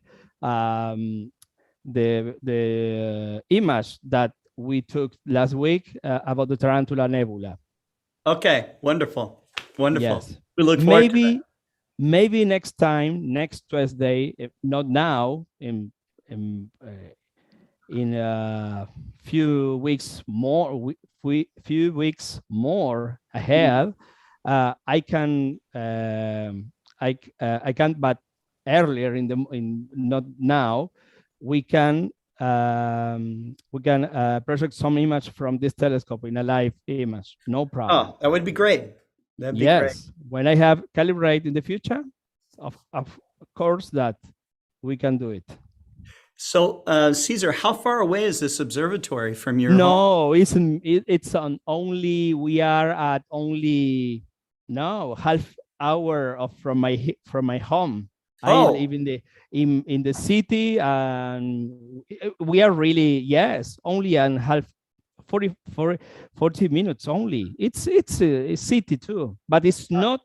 Yes, it's a suburban area, but not it's no more that maybe from the cities. This is 17 kilometers. No, nothing. Wonderful. Yes, Wonderful. very, very nice place. Yeah. Excellent. All right, Yeah. Caesar. Thank you so much. Thank you. It's a pleasure. Next time I'll present you the group that yes, they are going out now, but yes, next time I present more the group that enjoy this observatory. Wonderful. All right. Yeah. All the best. Thank you so much. Yes. Thank you. Bye, Scott. Bye, Caesar. Bye. Okay. So up next is Stephen J. Edberg. Steve and I have known each other since the early 1980s. I was introduced to him during the actually mid 1980s when I was introduced to him during Halley's Comet. During that time, Steve Edberg put together a pro-am project called the International Halley Watch. Of course, we were all anticipating Halley's Comet return, and I had never heard of professional amateur collaboration before, but that's exactly what Steve did. He helped many amateur astronomers get involved in research as Halley's Comet was on its inbound. And so we learned how to estimate magnitudes. We learned how to record data. And so I'm proud to say that I was part of that, my few observations that I made, but it was so cool. Steve is a professional astronomer. He worked at the Jet Propulsion Laboratory as a planetary scientist. He was on the Galileo mission to Jupiter, the Cassini mission to Saturn, and he also many other projects, and was at JPL for a long time. He's recently retired, but I think he's probably working harder than he ever did in his life. And just to prove that fact, he's on vacation right now in Seattle, but he's still doing a lecture for us about his perspective on our scale and perspective of the universe. So, Steve, I'm going to turn it over to you. Thank you for hanging in there with us. Thank you, Scott, for the invitation. It always, your questions to me always prompt a lot of thinking that I'm happy to share.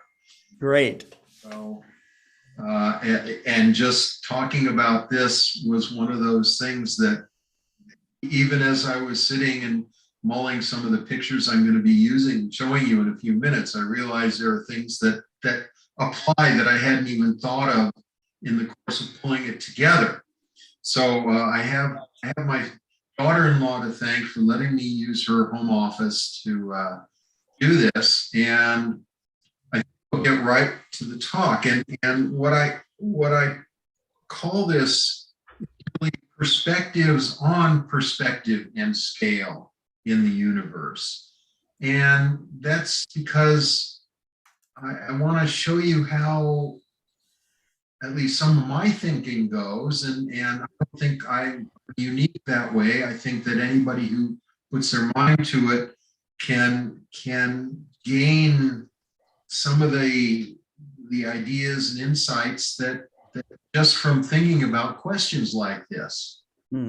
So let me get my screen up, and I'm going to also apologize in advance. This is not as polished as I usually have things, simply because I didn't have everything at my immediate disposal, which I do at home.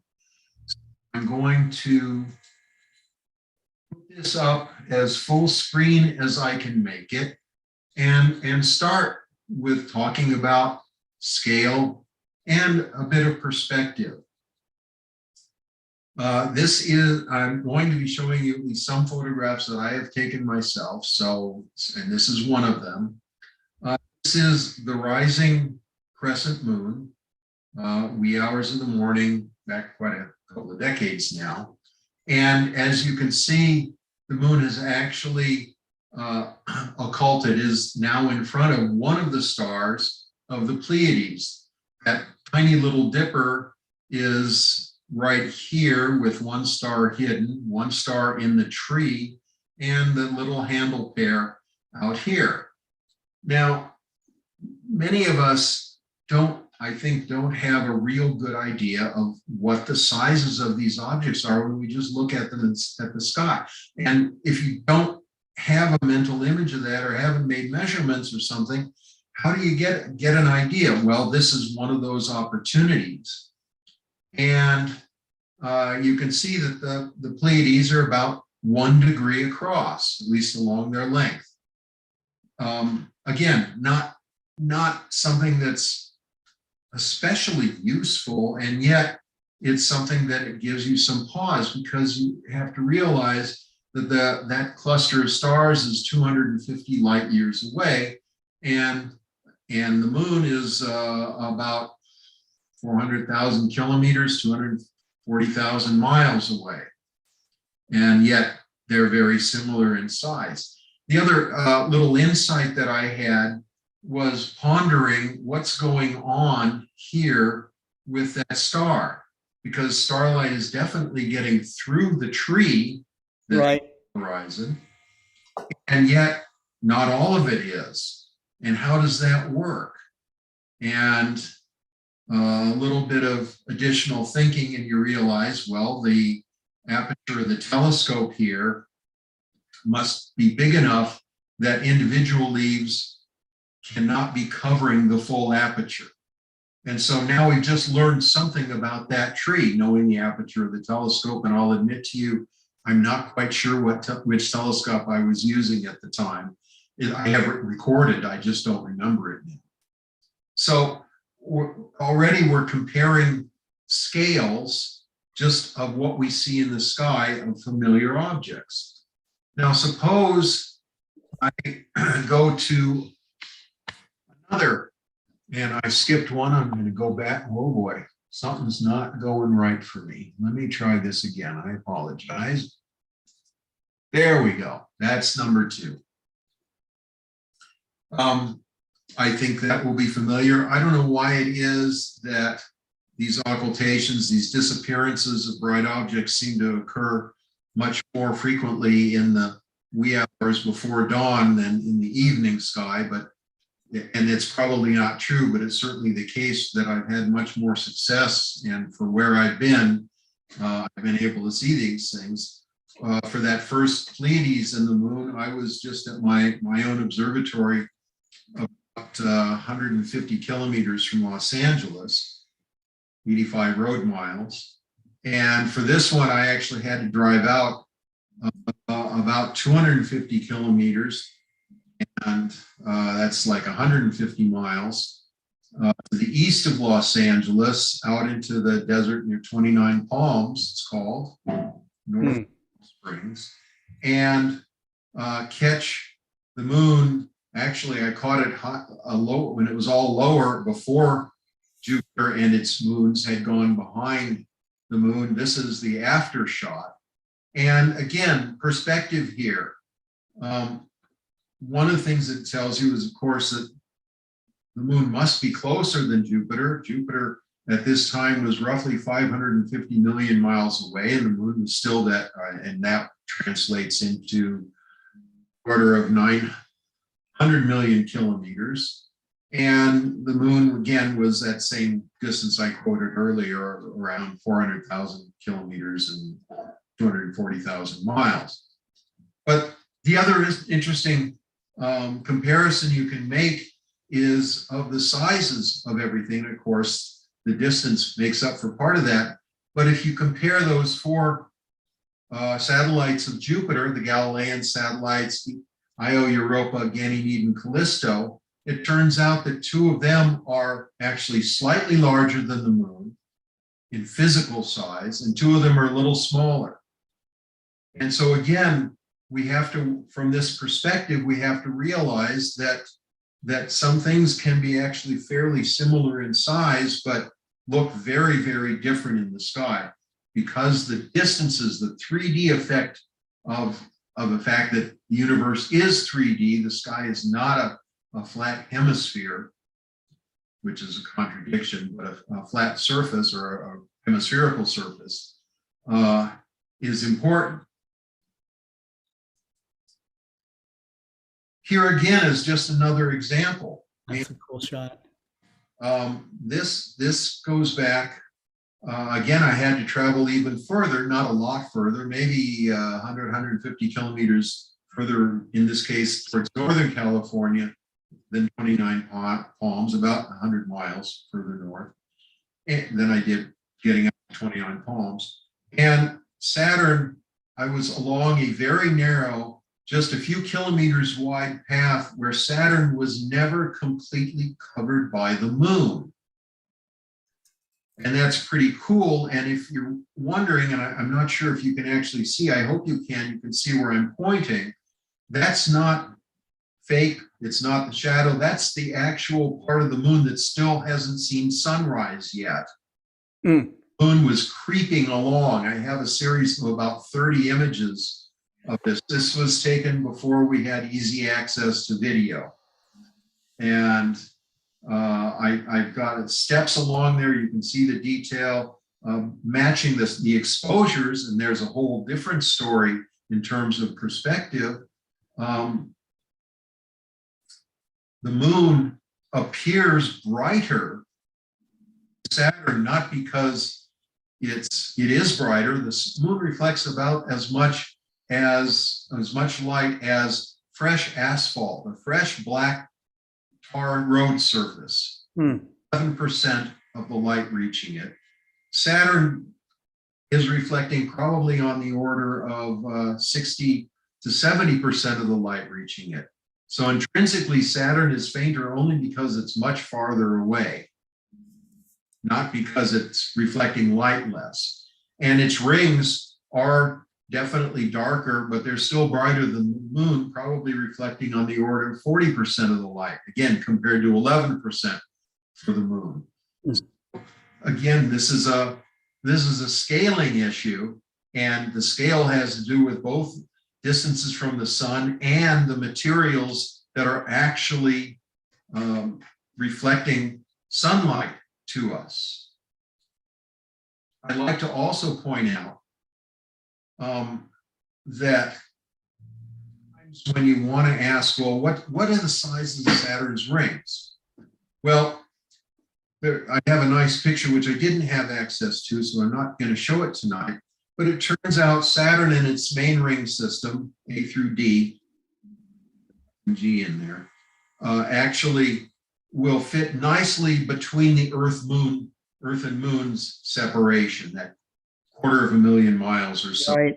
400,000 kilometers. That gives you some real feeling of how big Saturn really is. It really does, yes. And I should have mentioned it with the Moon and Jupiter. Jupiter was farther away than its maximum, but still the Moon was about only 1/40th of Jupiter's real diameter.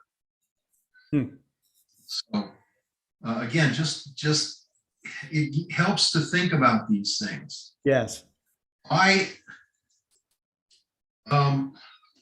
actually love this. Oh, and I seem to have jumped a bunch of, I'm sorry about this. This is just not going quite the way I was expecting them to go. Okay. I will mention this since I'm at it and talk about cosmic scales, because here I can bring up something else. You see a US quarter dollar, we call them a quarter here, they're worth 25 cents. They're about just a shade more than 24 millimeters in diameter.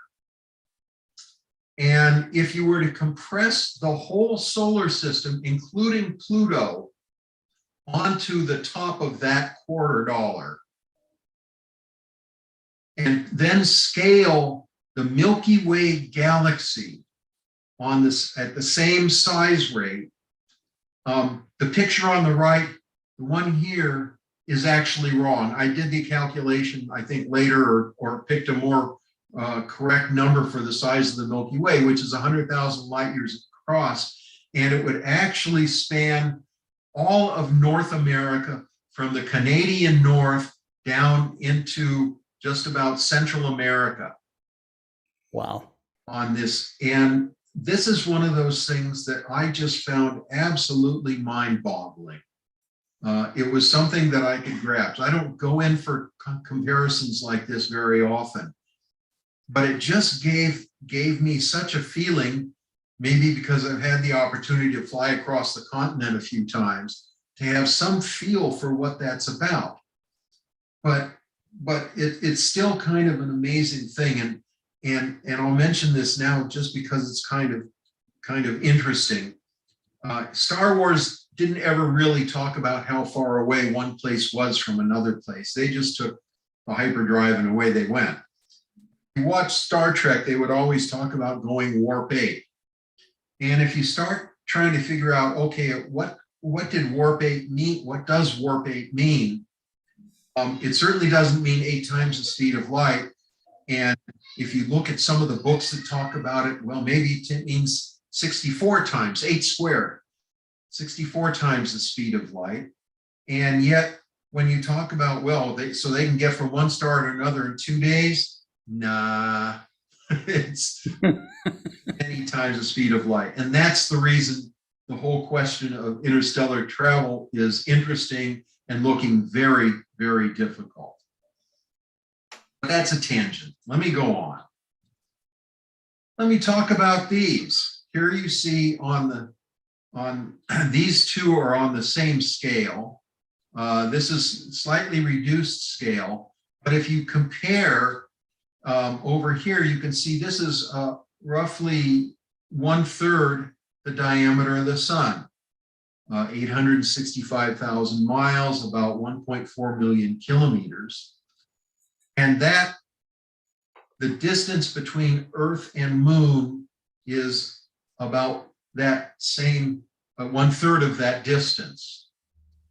And if you look at the scale of this one and compare it to the size of the sun on this side, you see that also is about 1/3. These eruptions, these were eruptive prominences, one a slowish one and one much faster, were actually sending out material beyond the distance between Earth and Moon, just in the course of, in this case, it was about 20 minutes, and in this case, it was about 45 minutes time. And I was fortunate to catch both of these, and I feel fortunate. Steve, when you see these things and you start to put in perspective the size of the Earth, and then you think, well, okay, the Earth is about 3.5 million times bigger than a human person in diameter. Okay. Then you start to think, wow, I'm almost not even there. I'm not, in the scale of these things, we're so tiny. Yes, it's almost get buried down to almost insignificance, right? But again, we're the ones that are exploring all this stuff. So, right? That's absolutely right. And so it says something for the power of the human mind to be able to grasp things on this level. And, in a way, I can almost suggest that that's true with the even power of our physiology. If you think what we can do with eyes, which all of us use as astronomers, to look in daylight at a bright sunlit day, and to think that within a couple of hours after sunset, we can look at something many millions of times fainter and see it. Right. It is mind-boggling. And our mind is able to grasp also these differences in scale as well. And so it's really precious what we can do. Yes. All right. So let me go on and give you some more examples. Just this was put together when I was working on a project called SIM, the Space Interferometry Mission. And I'm not going to go into a lot of detail on that, but I put this together because I wanted to show the scales of what we could do and what our technology can do now. Here's Jupiter, much like that picture, a little larger presented here that I showed you earlier near the moon. And its diameter across its equator is about 40 to 45 seconds of arc seconds, depending on the distance we're seeing it from on Earth to Jupiter. And here are its moons, the Galilean satellites, 3 of them anyway. And those moons span in angular size 1 to 2 arc seconds. With a good telescope, you can make them out as disks if you have a very stable atmosphere. I'm happy to do that. Seems like about once a year you get steady enough where I do most of my observing to actually see that. And it's very exciting when it does. Well, this large donut here, or the circle it is the circle here, is 1/1000th of the diameter of one of Jupiter's Galilean satellites. Wow. About 1.5 milliarc seconds. And that's the Hubble Space Telescope's positional error circle, how much it will allow itself to flop around a little bit before it corrects its pointing. So that tells you something about what we can do. I'm happy saying I can see 1 to 2 arc seconds. Hubble's keeps at 1.5 thousandths of an arc second. Now, for positional measurements, an earlier satellite that the European Space Agency flew was able to actually get positions of stars to this inner amount, which is a fraction, about 1/3, a little less than that, of the Hubble positional error, 64, this is milli-arc second, thousandths of an arc second. Wow. That's great. Yeah. So you realize that we now have the technology, because we proved it, to build SIM, but we didn't fly it, that we could make measurements down to 4 micro arc seconds. We have technology that can do that, which would allow us, for example, to physically measure the distance to the center of the Milky Way galaxy.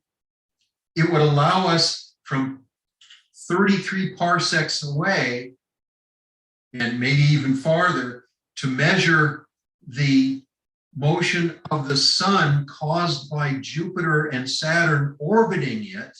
What? Yes.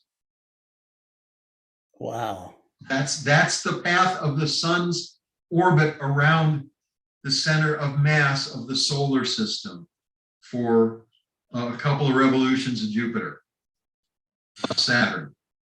Amazing. And one of the mind-boggling things to me is, a lot of you know that that the 2017 total solar eclipse was the 100th anniversary of the measurement of, or the observations that led to measurements that proved that the sun displaces stars in the sky by its gravity. They proved general relativity from Albert Einstein. Well, it turns out even Jupiter does that, and this technology would show the offset of a position with Jupiter going by a star in the background sky. Mind-boggling to me. So I like to show that, just to show what's possible. And now I'm gonna shift a little bit more, and I realize what we've lost, and I'll get to it at the end. Close out on the International Halley watching fact. When we look out into the sky, we see neighbors. Here's the Small Magellanic Clouds. Our friends in Brazil and Argentina and South America and Australia can all see this. And back in 1997, it turned out that there was a guest star, a supernova in the Large Magellanic Cloud. You see it in both of these pictures. This is it. This is the Tarantula Nebula, very nice large nebula visible in the Large Magellanic Cloud. And the pair of them are over here at a slightly different angle and slightly different brightnesses. But the mind-boggling thing here is that supernova 1987, you said 97, 1987A was actually visible to the unaided eye 170,000 light years away. It was discovered visually by about 4 different people over the span of a few hours in the Southern Hemisphere, from South America over to New Zealand, and then with confirming later, but prior to announcement, observations made, I think, in South Africa. So the Southern Hemisphere really got a chance to see this. My second view of it was from an airplane on my way to New Zealand in May of '87, when actually it had gotten brighter. And I had, these pictures were taken in that same time frame, in May. And the amazing thing was to think that I am seeing a single actual star that kind of distance away. Right. Just mind-boggling again. Now, the reason I'm showing you this, and I know you can all read it in advance, and I'm gonna let you do that, is that when we talk about finding exoplanets, planets that orbit other stars, it's maybe not so easy to grasp how hard it is.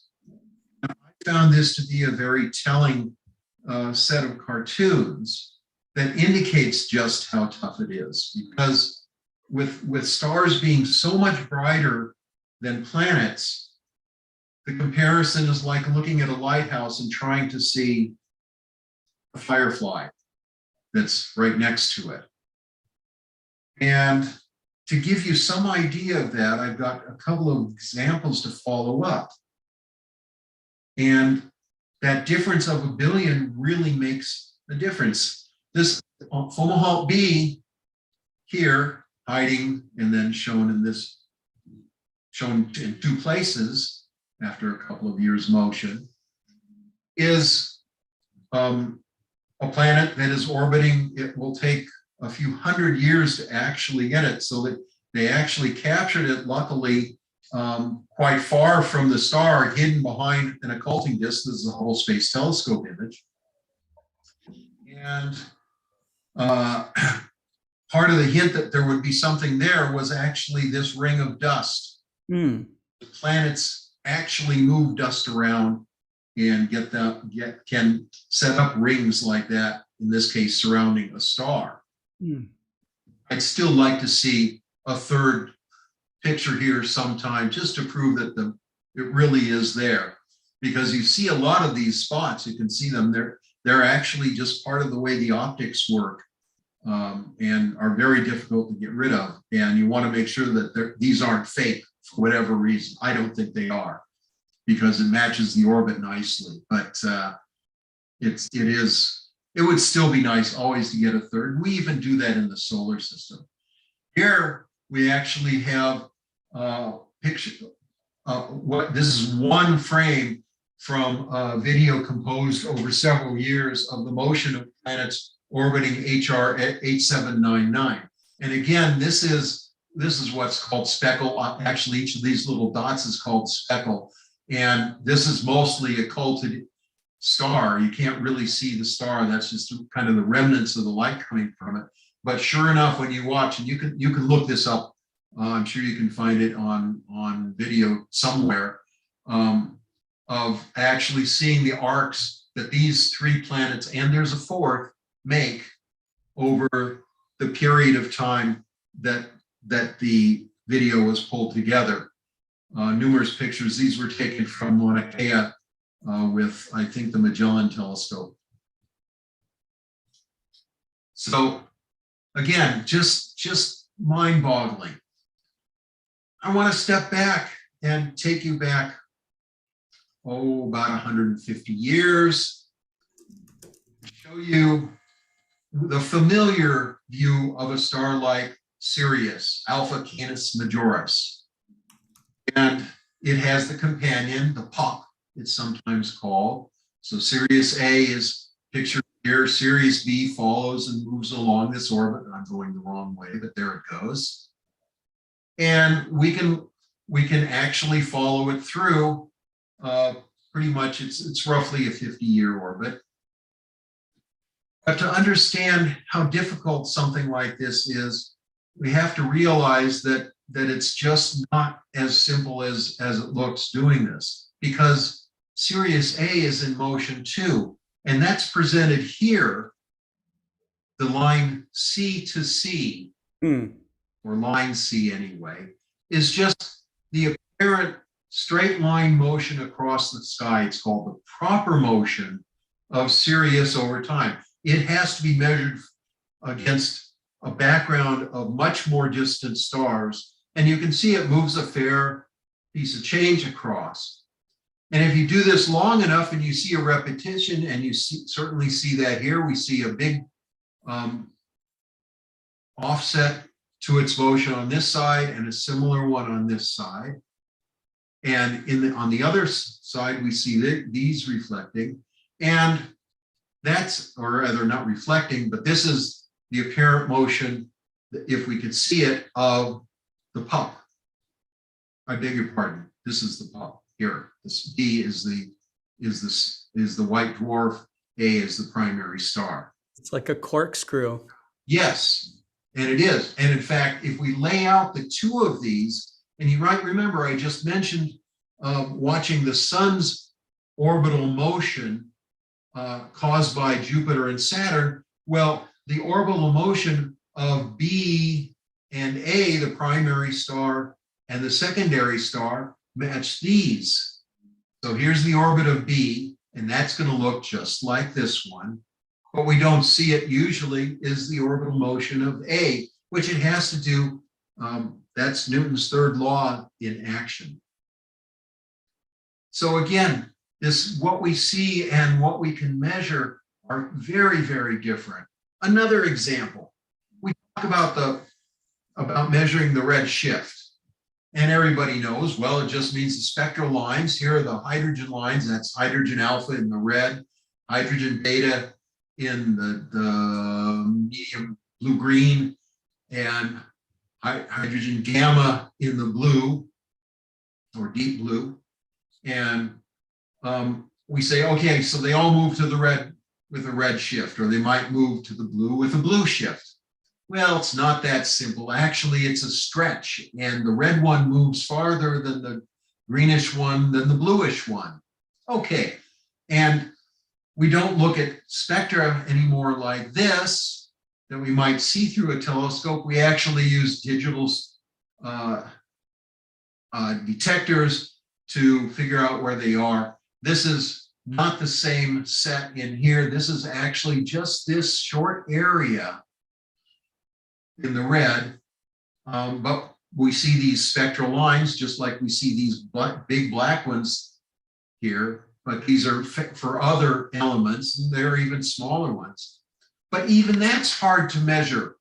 And so the real way that the discoveries of the first exoplanets made with optically were done, first announced in 1995, was using a special filter that had iodine in it. And it created a spectrum. Now you can look at this part of the spectrum. This is wider, spanning the green to the red. You see that all here. And you see it puts through, in just regular light, continuous light with a light bulb, for instance, you would just see a bunch of these black lines going through there. But what the astronomers searching for did was compare the motions of these lines to all of these down here, which match those. They're steady, they're moving with Earth. And then we're able to see a slow red and blue shift that could be translated into a planet orbiting a star that we could not otherwise see. So this, again, amazing, gives you not so much that you have to remember anything that I've said, but I hope it helps you understand from the perspective of what astronomers do spend lots of their time doing, and it's studying these data and not just thinking, oh, it all pops out of a machine. It doesn't. It takes thought, it takes careful examination and interpretation of what's being seen. Okay, well, there's my extra cosmic scales, and I apparently lost one slide, and I'm going to ask you to bear with me because I'm going to go find it because You're going to go find it. It's not hard. It's not No hard. problem. And I think I put the wrong one away up here. So, Steve, I really want to thank you again for coming on to our Global Star Party to talk about this, because it's so interesting to get a real scientist's perspective on the scale of the universe. So. Well, it's my pleasure. Actually, I'm going to bail on this. I did seem to have accidentally deleted that picture, but I'm going to describe it to you anyway. Okay. A couple of different things from it. Goes first off back to the International Halley Watch. This really has to do with scale, because I asked myself one day, what can we use as a big indicator of what we're looking at when we talk about Halley's Comet? So I said, okay, what happens if I make the size of Comet Halley's nucleus, which is anywhere from 10 kilometers or 6 miles to 17 or 18 kilometers, 10 miles, and make it the size of a pinhead, about 1 millimeter across. Okay. Scott, I'm going to put the pressure on you, put you on the spot, and say, how big do you think the coma of the comet would be if I said it was between 100,000 and 200,000 miles, 150,000 kilometers to 250,000 kilometers? I'll go for the bigger number. Well, no, I'm giving you the big number. How on the scale of 1 millimeter for the comet nucleus, how big do you think that would be? Oh, geez. I won't make you guess too hard. I think that maybe a couple of millimeters. I think very. Oh no, the coma of the comet. That's just the head of the comet. Okay. Between 10 and 15 meters across. Okay. coming out of that 1 little millimeter nucleus. And the tail of the comet was going to be on the order of 15 to 30 million kilometers long, 10 to 20 million miles, measured out as between 5 and 10 kilometers, 3 to 6 miles away for the end. I can't wrap my head around it, Steve. Well, that was the thing that my mind boggled at it. Yeah. And another one of those things, again, scale-wise, everybody should know Saturn's rings span about 180,000 miles. And we know from Cassini, 250,000 kilometers. We know from Cassini that they're right around 10 to 30 feet, about 3 to 10 meters thick. If I were to spread Saturn's rings out on a football field, and that's American football, international football, or a rugby pitch, the thickness of Saturn's rings on that scale would be the thickness of a sheet of paper spread across that whole field. Wow.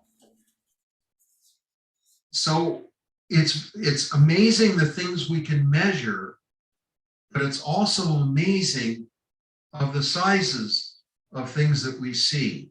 Right. And one closing thought, I had the picture with the comet picture, and I don't have it to show you, and I apologize for that. Most people, many people at least, will remember Comet Hale-Bopp, and a few of those will remember Comet Hyakutake, which came within about 15 million kilometers of Earth, about 9 million miles. And one of those nights I was up on the ridge line just north of Mount Wilson Observatory, and I had one of those nights of seeing that was arcsecond or sub-arcsecond, meaning it was really, really good. Still, yeah. And I'm guiding on the comet's head as it's moving through the field of view. I've got to chase the comet continuously. It was moving so fast. And I got a picture that looked very good with just the bright nuclear region with material coming out. A few days later, the Hubble Space Telescope published a picture taken about the same time. And even through my 5-inch guide telescope with its, and my 5 inches, 125 millimeter, Hubble with its, 250, 2500 millimeter diameter, did not show any more detail than my small telescope was showing. Really? Yeah. But the pictures look the same. Wow. And it was, I felt good that I got a decent picture. And you'd think we'd have seen something more with Hubble, darn it. So. Yeah, you certainly would think so. It's one of those things. And this was after the optics were corrected, right? Oh yeah. No, this was 1996. It was well after. Yeah. It was, the fuzz was there because it was the way the comet was making itself look. Right. But having a larger scale telescope did not help show it any better than my small scale telescope. Right. I think that we see these kinds of things a lot in amateur astronomy, where people are able to make images that really rival what Hubble Space Telescope has done, through image processing techniques, patience, time in, where they're able to make like 100-hour exposures and such, So we saw that kind of stuff happen a lot at the Riverside Telescope Makers Conference with Tony Hallis, who, is now, almost mythical, of legendary status amongst astrophotographers. but there's been many others, Adam Block, Chuck Ayub. I've got a long list of people that have been able to do that. The other thing that's really interesting right now too is that the technology in amateur astronomy, especially when it's applied to imaging, has really started to mature. And that has allowed people to go and from like not even rank beginner, I'm talking about no experience, okay, to making images that are really quite amazing in a very short amount of time. When I say short amount of time, this used to take people 15, 20 years to go through this learning curve. Now it's 1 year, 2 years, so and I imagine that learning curve will get shorter and shorter even yet in the years to come. Yeah. So pro-am projects like the one that you started with the International Halley Watch.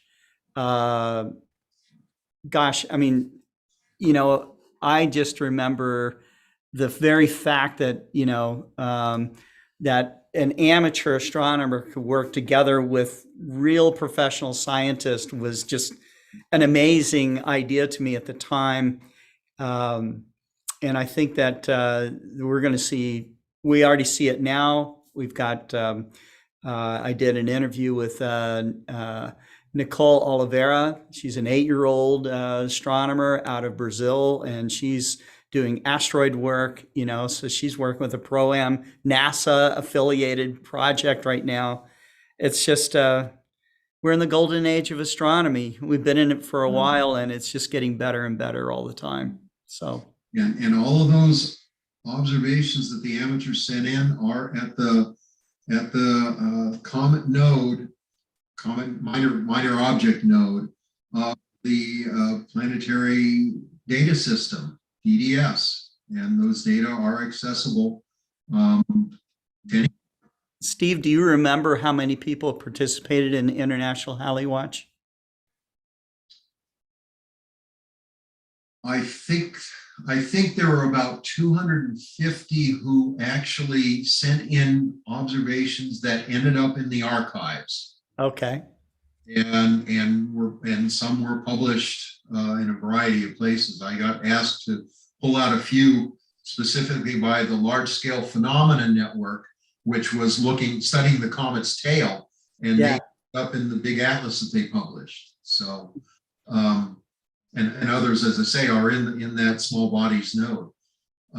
So there was 250, but tens of thousands were collecting information and looking at the comet at that time. I'm quite sure. I just don't have a way of knowing. Yeah. Sure. Well, that's great. Well, hopefully some of you that are watching we're inspired by not only learning, about the scale and perspective that we gain from just thinking about our place in the universe and the sizes of things and such. But I hope that having Steve on would help inspire you to get involved in a pro-am project. You're going to start to see a lot of this stuff come about from the American Astronomical Society. In the last 5 months or something, I was involved with a committee to get amateur astronomers more involved with professional science, and the whole mantra there was, how do we combine professional and amateur astronomers together? And so, I know that it's coming about. They have already accepted. The AAS did accept a lot of our suggestions, and they're going to start putting them into action the next year. So it's time to get on board, folks. So excellent. Yeah. Steve, thanks so much. Thanks for, I don't, what time is it there now? 8:15 or something. So thanks for taking your evening and a piece of your vacation out for us, and safe drive or flight back home, right? You're flying back. Yeah, right. Good. Better than driving right now. Thanks very much. Steve, You're welcome, take Scott. care. Thank you. And I want to thank everybody in the audience for hanging in there with us and participating and watching our program. So you guys keep, like our old friend Jack Horkheimer used to always say, keep looking up, and we'll see you tomorrow on another program. Okay. And our next program will be with Sepideh